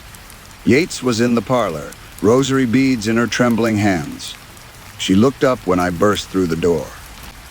It called again, I said, just once. But her face went white. Oh, child, she whispered. Tonight, it means tonight. You shouldn't have gone out. You shouldn't have. She stopped. We both heard it. The sound of wings, not outside, in the building, in the halls. The lights went out. In the darkness, I heard the owl, not calling now, hunting. I heard its wings beating against walls, against doors. I heard Mrs. Yates's rosary beads clattering to the floor. I fumbled for my phone, turned on the flashlight. The beam cut through the darkness, and in its light, I saw the owl. It was in the parlor with us, perched on the mantel, its impossible head turning. Its eyes fixed on me, red as blood, red as sin, and I understood. It had been counting down to this moment. To me, all along, since the first night, since I'd seen it, and it had seen me. It had been counting down to me. Sarah Winters had stayed. Sarah Winters had died. And I had stayed too. The owl spread its wings. Its shadow on the wall was huge, distorted, almost human. It opened its beak, and the sound that came out wasn't a bird's call. It was words. In a voice like wind through dead trees, like the last breath of dying men, it spoke. She who sees is seen. She who stays is kept. She who challenges is claimed. It launched itself at me. I fell backward, throwing my arms up, certain I was about to feel talons, beak. Death instead, I felt cold. A cold so intense it burned. The owl passed through me, not physically, but somehow deeper. Through flesh, through bone, through something more essential. And in that moment of contact, I saw. I saw the owl for what it really was. Not a bird, not a creature, but a role, a function, a necessity. Death needed a herald. Death needed something to mark its chosen, to give them time to prepare, to say goodbye, to make peace. The owl wasn't causing deaths. It was announcing them, warning of what was already written, and it had marked me. Not for death, for something else. When the cold passed, when the owl was gone, I stood in the dark parlor, shaking. Yates was slumped in her chair, conscious but terrified. "Are you dead?" she whispered. I touched my face, my arms, my chest. Still solid. Still breathing. "No," I said. "I don't think so." Then what happened? I couldn't explain. Didn't have words for what I'd experienced. But I knew something had changed. Something fundamental. I could feel it in my bones, in my blood. When morning came, I was still alive. Mrs. Yates made coffee with shaking hands. We didn't speak about the night before. What could we say? But when I looked out the window, I saw it. In the pre-dawn light, sitting on the church steeple. The owl, still watching, still waiting. And now, when I looked at it, I didn't feel fear. I felt recognition, understanding. That was 3 months ago. I'm still in Millbrook, still teaching. The children have gotten used to me. The town has accepted me. And once a month, maybe twice, the owl comes. It calls its numbers and someone dies. But now, when it calls, I hear something else too. A message beneath the message. The names of the marked. And I find myself visiting them. Sitting with them. Holding their hands as they slip away. They go peacefully now, with someone there, with warning, with grace. Is this what happened to Sarah Winters? Is this what the owl offers? Not death, but a choice. To run, or to stay and become part of something older than the town, older than fear. I don't know. But I know that sometimes, late at night, when I'm alone, I find myself at the window, and I whistle. A long, wavering call that doesn't sound quite human. And the owl answers, its call matching mine. Herald to herald, messenger to messenger. The darkness needs servants. Death needs a voice. And I'm learning to speak its language. The next time you hear an owl calling in the night, count the cries. Count carefully. And if it calls your number, know that someone is counting down with you. Someone is waiting. Someone is watching. And when your time comes, that someone will be there. To guide you. To ease your passing. To ensure you don't die alone. I'm learning to be kind about it. Gentle. Mrs. Yates says that's the best we can hope for. The owl just called again. 7 times. That means next Wednesday. That means someone in Millbrook has 7 days left. I'll find them tomorrow. I'll spend time with them. I'll help them prepare. Because that's what I do now. That's what the owl and I do together. And when my own number is called, when the owl finally counts down to 0 for me, I wonder who will be waiting. Who will have taken my place? Who will have heard the call and answered, the way I did, the way I still do? Every night, when the darkness comes, when the owl spreads its wings, I'm listening, always listening, for the count. Story 6. I should have known something was wrong when Marcus couldn't stop checking his watch. We'd been standing in the lobby of Enigma Escapes for maybe 10 minutes, waiting for our game master to brief us on the collector's study. Marcus kept tapping the crystal face of his watch, frowning at it like it had personally offended him. The second hand moved smoothly around the dial, but he seemed convinced it was lying to him somehow. Everything okay? I asked, trying to keep my voice light. Sarah and Tom were already signing the waiver forms, excited chatter bouncing off the industrial brick walls of the converted warehouse. "Yeah, fine," Marcus said, but his eyes stayed fixed on his wrist. "Just doesn't feel like 10 minutes, you know? Feels longer." I didn't know what he meant then. I wish I still didn't. The game master appeared through a door I hadn't noticed before. One of those seamless ones, painted the same charcoal gray as the wall. She was younger than I expected, maybe early 20s, with dark circles under her eyes that makeup couldn't quite hide. Her name tag said, Emma, in careful handwriting. "Welcome to the collector's study," she said, her voice carrying a rehearsed enthusiasm that didn't quite reach her eyes. "You'll have 60 minutes to solve the mystery of what happened to renowned antiquarian Dr. Theodore Blackwood. Find the clues, crack the codes, and escape before." She paused, and for just a moment something flickered across her face. Fear, warning. Before time runs out. The briefing was standard. No forcing locks, no moving heavy furniture. If you need help, press the red button for hints. Emergency exit procedures, the usual. But Emma kept looking at the door we'd come through. The one that led back to the lobby, to the parking lot, to the October evening outside. She looked at it the way you might look at something you're not sure you'll see again. "Any questions?" she asked. Sarah raised her hand like we were in school. "Is this one really scary?" "I hate jump scares." Emma's expression softened slightly. "No jump scares. This room is all about atmosphere and puzzle solving.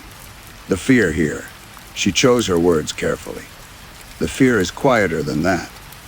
Then she led us down a narrow hallway. The walls here were different, older somehow, though that didn't make sense in a building that couldn't be more than 20 years old. The exposed brick gave way to dark wood paneling, and the LED lights became oil lamps and brass fixtures. Good set design, I thought. Really committed to the aesthetic. The door to the collector's study was heavy oak, carved with intricate symbols I didn't recognize. Emma produced an old-fashioned key from her pocket. "Remember," she said, sliding the key into the lock. 60 minutes. The timer starts when I close this door. If you get stuck, press the button. And if you want to leave before solving the puzzle, she hesitated. "Just press the button. We'll come get you." The lock clicked with a sound like breaking teeth. "Good luck," Emma whispered, and I could have sworn she added, "You'll need it," as she pulled the door open. The study was magnificent. Floor to ceiling bookshelves lined 3 walls, packed with leather, bound volumes that looked genuinely antique. A massive desk dominated the center of the room, its surface cluttered with papers, maps, strange instruments, and a brass clock whose hands pointed to midnight, despite the afternoon hour outside. Gas lamps cast warm, flickering light across Persian rugs and velvet curtains. The air smelled of old paper, leather, and something else. Something sweet and slightly off, like flowers just beginning to rot. "This is incredible," Tom breathed, already moving toward the desk. The door closed behind us with a solid thump. We heard the lock click. The timer began. For the first 20 minutes, everything was perfect. We fell into our usual rhythm. Sarah examined the books, Tom worked on the desk, Marcus checked the walls for hidden panels, and I coordinated, making sure we didn't miss connections between clues. We found a hidden compartment in a globe, a cipher wheel behind a portrait, a series of symbols carved into the fireplace mantel. The room was brilliant, really. Every detail carefully crafted, every puzzle cleverly designed. We were making good progress, and I remember thinking that we might actually beat this room in under 40 minutes. We'd set a new personal record. That's when I noticed the clock on the desk. Its hands still pointed to midnight, exactly as they had when we entered. But that made sense, right? It was part of the puzzle. A stopped clock was a classic escape room element. Except, "Hey," I called out, "anyone else's phone working?" Tom pulled out his phone, frowned at the screen. No signal. That's normal though, right? These rooms are usually dead zones. Check the time. He tapped the screen. Nothing. Battery must have died. I charged it this morning, but... Mine too, Sarah said, holding up her dark phone. That's weird. Marcus was already looking at his watch, that same troubled expression on his face. It stopped, he said quietly. Right at 2:47. That's when we came in. A chill ran down my spine, but I pushed it away. Come on, this is obviously part of the experience. They're probably using some kind of signal jammer. It's to make it more immersive, right? Tom agreed, but he didn't sound convinced. Let's just keep solving. We must be at least halfway through by now. We turned back to the puzzles, but something had shifted. The room felt different somehow, closer. The air seemed heavier, pressing against my skin like velvet curtains. The smell of rotting flowers grew stronger. I noticed that the books Sarah had been examining were no longer in the same order. I was sure she'd pulled out a red leather volume and left it on the reading stand, but now a green one sat there instead. When I pointed this out, she looked at me like I was crazy. I never touched a red book, she insisted. It's been this green one the whole time. But I remembered. I knew I remembered. We found the next clue in a hollow book, a letter written in elaborate script. It was from Dr. Blackwood, addressed to whoever finds this. He wrote about his collection, his obsession with objects from places between. He wrote about a room he'd built, a special room, where he could study these objects without interference from the normal world. A room where time didn't flow quite right, where the walls knew how to listen, where the exit was more a suggestion than a certainty. This is good flavor text, Tom said, but his voice shook slightly. Really adds to the atmosphere. I looked at the door we'd come through. It was still there, heavy oak with intricate carvings. But something about it looked different. The symbols seemed to have rearranged themselves, forming patterns I didn't remember seeing before. Or maybe they'd always been that way, and I just hadn't noticed. Let's press the button, Marcus said suddenly. Let's just get a hint and get out of here. We haven't even tried the fireplace puzzle yet, Sarah protested, but there was uncertainty in her voice. I don't care. Something's wrong. Marcus was already moving toward the red button mounted on the wall beside the door. He pressed it firmly. We waited. Nothing happened. He pressed it again, holding it down this time. Still nothing. No voice over a speaker, no game master appearing, no response at all. Tom suggested. Let's just solve the room. That's the only real way out anyway. So we kept working. We solved the fireplace puzzle, which revealed a hidden compartment containing a music box. When Tom wound it, it played a melody that matched symbols on the ceiling, which gave us the combination to a locked drawer in the desk. Inside the drawer was a key, old and tarnished, that looked like it might fit the door. See, Sarah said, holding up the key triumphantly. We're almost done. Everything's fine. But when she tried the key in the door's lock, it wouldn't turn. She jiggled it, tried different angles, but the mechanism refused to budge. It's the wrong key, she said finally, pulling it out. No, it has to be the right one, Tom insisted. It's the only key we've found.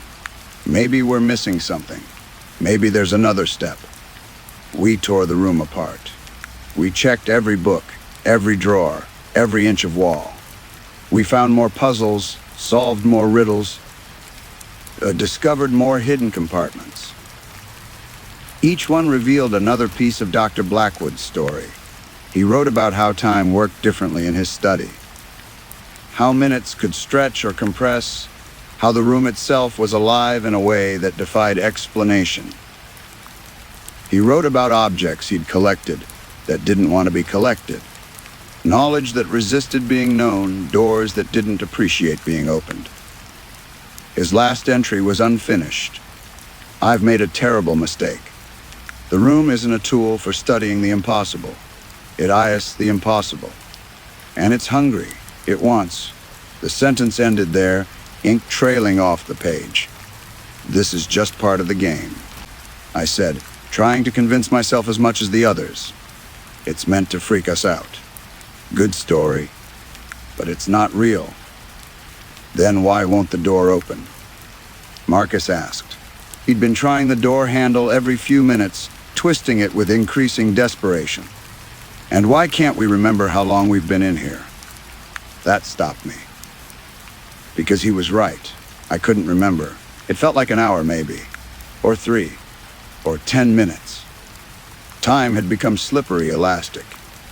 When I tried to focus on it, to pin down how long we'd been trapped in this increasingly claustrophobic room, my thoughts just slid away.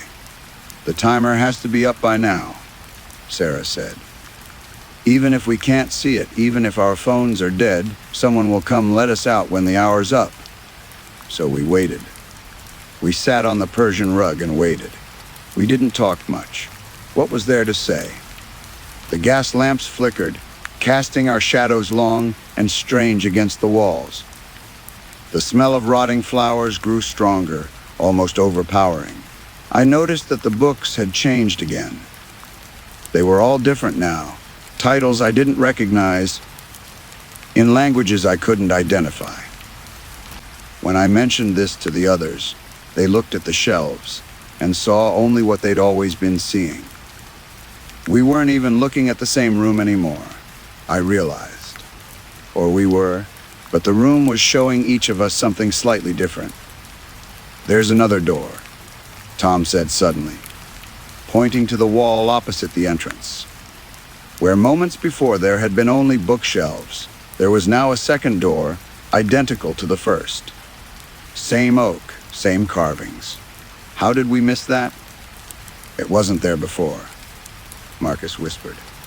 It had to be, we just didn't see it. Come on. Tom stood up, walked to the new door. Or was it old? Had it always been there, hiding in plain sight? My memory felt unreliable, full of holes. Tom tried the handle. It turned smoothly. The door opened. Beyond it was the collector's study. Exactly the same room we were already in. Same desk, same books, same rugs. But the door we'd entered through, the original door, was gone. Just a wall of bookshelves where it should have been. No, Sarah said. No, no, no. Tom closed the door quickly. When he turned around, the room had changed again, subtly. The desk was in a slightly different position. The clock now showed 3 o'clock instead of midnight. Or had it always shown 3? I couldn't remember. We're not getting out, Marcus said flatly. This isn't an escape room. It's just a room that doesn't want us to leave. I wanted to argue, to insist that there had to be a logical explanation, that someone would come for us. But the words died in my throat, because part of me, a part that was growing larger, more insistent, knew he was right. Dr. Blackwood had built this room to study impossible things. But somewhere along the way, the room itself had become the impossible thing. A space that existed slightly sideways from reality that bent the normal rules. Time didn't work right here. Space didn't work right. Maybe even memory didn't work right. And we'd been here much longer than we thought. Days or weeks or years. Our minds smoothing over the impossibility until we could only remember the last hour, the last few minutes, trapped in an eternal present. There has to be something we missed, I said, forcing myself to stand, to move, to keep trying. Another puzzle, another clue. We searched again, and again. Each time we found new puzzles, solved new riddles, discovered new keys and codes and secrets. But nothing opened the door. Nothing brought Emma back. Nothing pulled us out of this room that had learned how to forget it had an exit. Sometimes I think I see Emma's face in the shadows, watching us with those tired eyes. Sometimes I think I hear other voices, other people who stumbled into this room and never found their way out. Sometimes I'm sure we've only been here for an hour, and any moment now the time will run out and the door will swing open and we'll laugh about how scared we got. But mostly I've stopped believing in outside. There's only this room now, with its endless puzzles and its impossible geometry and its gas lamps that never run out of fuel. There's only the four of us, growing tired, growing strange, learning the rhythms of a place that exists between seconds. Marcus doesn't check his watch anymore. It disappeared at some point, and he can't remember when. Sarah has started reading the books. She says they tell the story of Dr. Blackwood's research, but when she reads passages aloud, they don't make sense. Words about rooms within rooms within rooms, about spaces that eat time like candy, about the terrible freedom of a door that never has to open. Tom keeps finding new keys, dozens of them hidden in ever more elaborate puzzles. None of them work. He arranges them on the desk in patterns, trying to read some meaning in their arrangement. And I write. I found paper in a drawer, or maybe it was always here, and I write down everything I remember about the outside, about the warehouse lobby, the parking lot, the October evening we left behind. I write about Emma and her warning that we didn't understand. I write about time and doors, and the way escape rooms are supposed to work, with exits that exist in puzzles that have solutions. I write so I don't forget that there was an outside once, that we came from somewhere, even if we can't get back. Sometimes, late at night, or what feels like night, though the gas lamps never dim, I press my ear against the door. I listen for sounds from beyond, voices, footsteps, any sign that the world still exists out there. Once I thought I heard something. A key in a lock, the door beginning to open. But when I pulled back and looked, the door was farther away than it had been. Not by much, just a few inches. Easily dismissed as imagination or faulty memory. I don't check anymore. What would be the point? The room has everything we need after all. Puzzles to solve, mysteries to uncover, time that stretches forever. Blackwood was right about one thing. This is the perfect place to study the impossible. We've just become part of what's being studied. Sometimes I think I see new people entering the room, fresh and hopeful, ready to solve the mystery and beat the clock. But when I try to warn them, to tell them about the door that forgets how to open, the words dissolve on my tongue. The room won't let me. It needs new puzzles to solve, after all. New pieces to add to its collection. And perhaps that's not so terrible. We're safe here in our way. Fed on endless mysteries, warmed by eternal lamplight. Lost in a present that never has to end. The exit is still there, probably. Behind one of these walls, beyond one of these puzzles. We just have to solve the right combination, find the right key, understand the right pattern. We have time. All the time in the world. Or at least, all the time the room decides to give us, which might be the same thing. I should probably stop writing now. Sarah wants help with a new puzzle she found in a book that definitely wasn't there yesterday. Or was it there? Memory is so unreliable in this place. But if you're reading this, if you somehow found this paper, this warning, don't trust rooms that work too well. Don't trust puzzles that feel too perfect. Don't trust doors that promise exits. And if you ever find yourself in a place where time stops working right, where the walls know how to listen, where the exit keeps moving just out of reach, press the button. Press it early, press it often, and don't stop pressing it until someone answers. Because once the door forgets you're there, once the room decides it wants to keep you, Once time stops caring whether you remember the way out, you might find that escape was never really part of the game. The clock on the desk just chimed. I don't know what hour it's marking. It might not matter. Marcus is calling. Another puzzle to solve. There's always another puzzle to solve. Story 7. The first package arrived on a Monday. I remember because Mondays are my day off, and I was still in my pajamas at 2 in the afternoon when the doorbell rang. No delivery truck in the driveway. No footsteps retreating down the walk. Just a box, sitting on my doormat like it had materialized there. Brown cardboard, no return address. My name printed in neat block letters. No company logo, no tracking number. I should have found that strange. I didn't.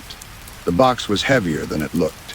Inside, wrapped in tissue paper that felt too old, too delicate, was a watch. A man's watch, silver with a leather band, the kind of watch you inherit, not buy. The crystal was cracked. The time was stopped at 3:47. There was no note, no packing slip, no explanation. I posted about it on the neighborhood forum. Did anyone order something and have it delivered to my address by mistake? I included a photo of the watch, careful not to show my house number. 3 people responded. All of them said the same thing. That looks like my uncle's watch. My brother had one just like that. My husband wore one identical to this. Past tense. Every single one.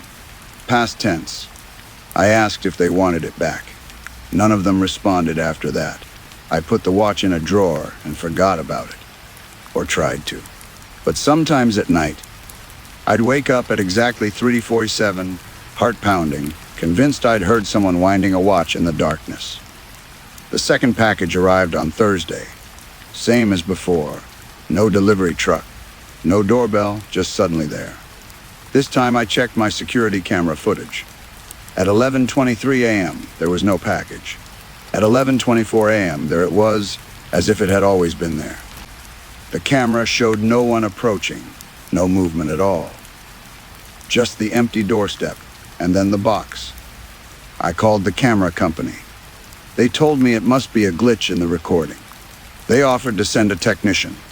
I opened the second package. A pair of glasses. Women's with rhinestone corners, the kind elderly ladies wore in the 1980s. One lens was cracked. There was something on the frame. A dark stain that looked like dried blood, but I told myself it was just rust from the hinge. This time I didn't post about it. This time I tried to throw it away. I walked the glasses out to the garbage bin, buried them deep beneath coffee grounds and junk mail. The next morning, they were back on my kitchen table. I don't remember bringing them inside. The third package arrived Saturday. I watched through the window, waiting for it. I saw nothing. I blinked, and the box was there. Inside, a child's toy. A small stuffed rabbit, worn almost bald from handling. It had been loved once, held tightly through nightmares and storms. One of its button eyes was missing. The other stared at me with something that felt like accusation. I turned it over. On the tag, faded but still readable, to Emma, love always. Mom, I don't know anyone named Emma, but I knew, somehow, that Emma didn't need this rabbit anymore. Emma had never needed it again. I started researching. Late into the night, I searched missing persons databases. I looked for women with glasses, men with silver watches, children with rabbits. The internet is full of missing people. More than you'd think. More than you'd want to know about. I found a case from 3 years ago. A woman named Patricia Holloway, 67, vanished from a grocery store parking lot. Her car was found unlocked, her purse on the front seat. No signs of struggle. Just gone. The article included a photo. She was wearing rhinestone glasses. The article about David Chen was harder to find. He disappeared 5 years ago, walking home from work. Security footage showed him turning a corner. He never came out the other side. His wife mentioned, in a brief interview, that he'd been wearing his grandfather's watch. Silver with a cracked crystal from where David had dropped it as a child. Emma Rodriguez, 7 years old, missing for 8 months. Last seen playing in her front yard.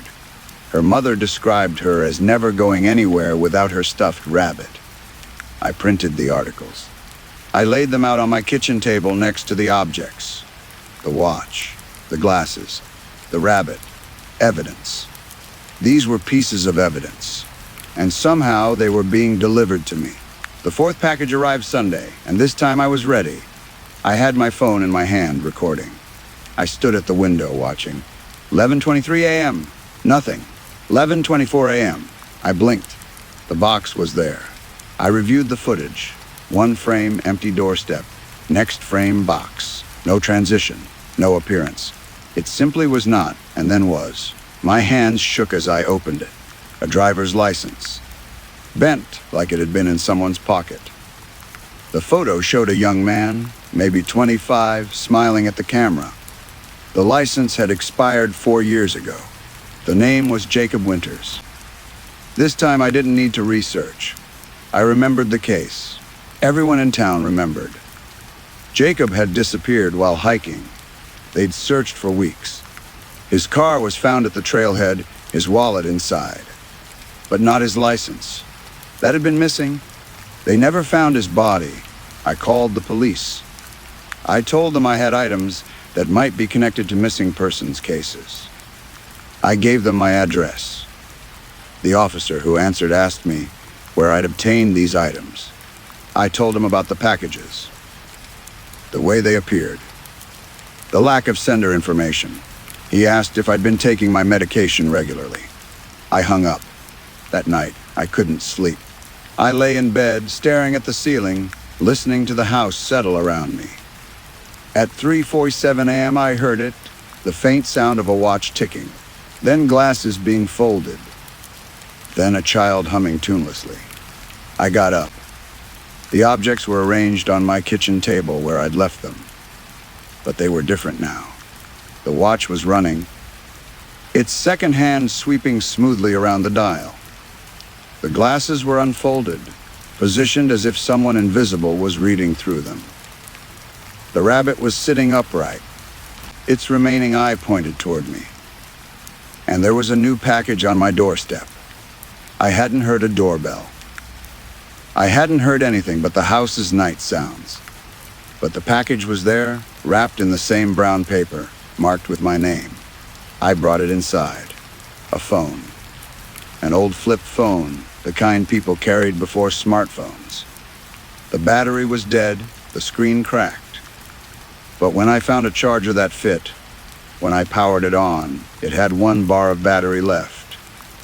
There was a single message in the drafts folder.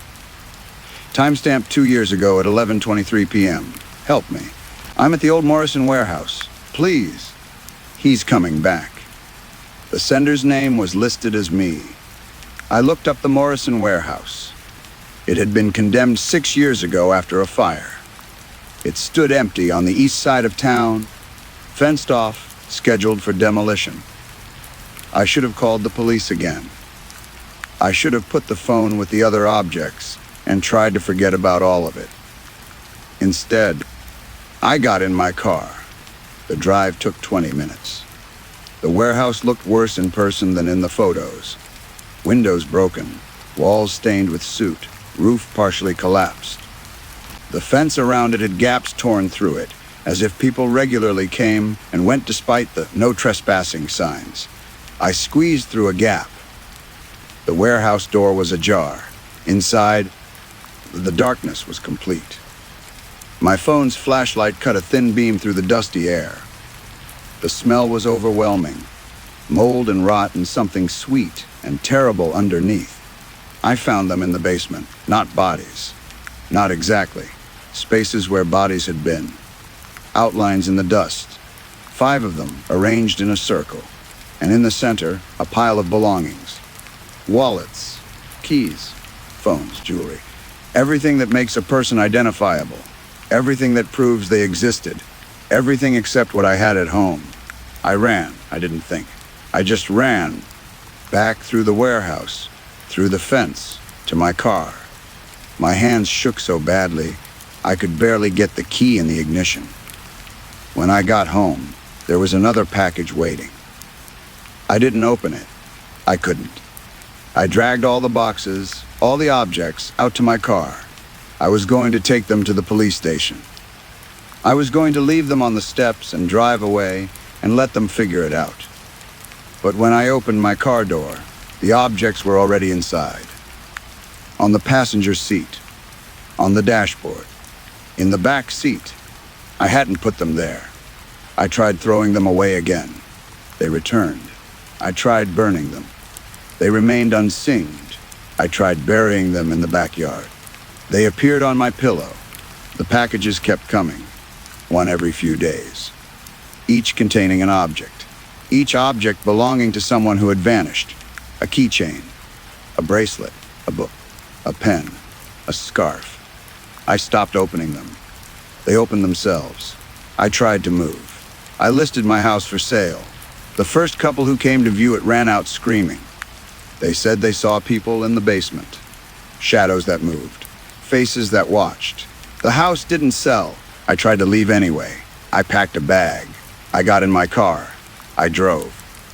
Every road led back to my house. I'd drive for hours, watching the GPS take me farther and farther away, and then I'd blink and I'd be in my driveway. The odometer showed the distance. The gas tank showed the fuel used. But I was always home. The packages kept coming. I understand now. It took me too long, but I understand. The objects need to be delivered. The missing need to be remembered. Someone has to hold these pieces of interrupted lives. Someone has to bear witness. And I was chosen. I don't know why. I don't know how. Maybe I lived in the wrong house. Maybe my name was in the wrong database. Maybe I was just unlucky. Or maybe I was always meant for this. Maybe this is why I've always felt like I was waiting for something, some purpose I couldn't name. The police came, eventually. Someone had reported me for standing at my window at all hours, not moving, just watching. They asked if I was all right. They saw the boxes. Stacks of them now, unopened. Piled in every room. They asked what was in them. I told them the truth. They took me to a hospital. They said I was having a breakdown. They gave me pills that made everything soft and distant. But the packages found me there too. They appeared in my hospital room. The nurses didn't see them. The doctors didn't see them. But they were there, multiplying, stacking higher and higher. They let me go after 2 weeks. They said I was better. They said I was stable. They gave me prescriptions and a referral to a therapist. When I got home, the house was full of boxes. Hundreds of them, thousands, filling every room, every hallway, stacked to the ceiling, all addressed to me, all waiting. I started opening them. What else could I do? I document each object. I photograph it. I research the person it belonged to. I add their story to a list that grows longer every day. Some nights I think I see them, the missing, standing at the edges of rooms, watching me with grateful eyes.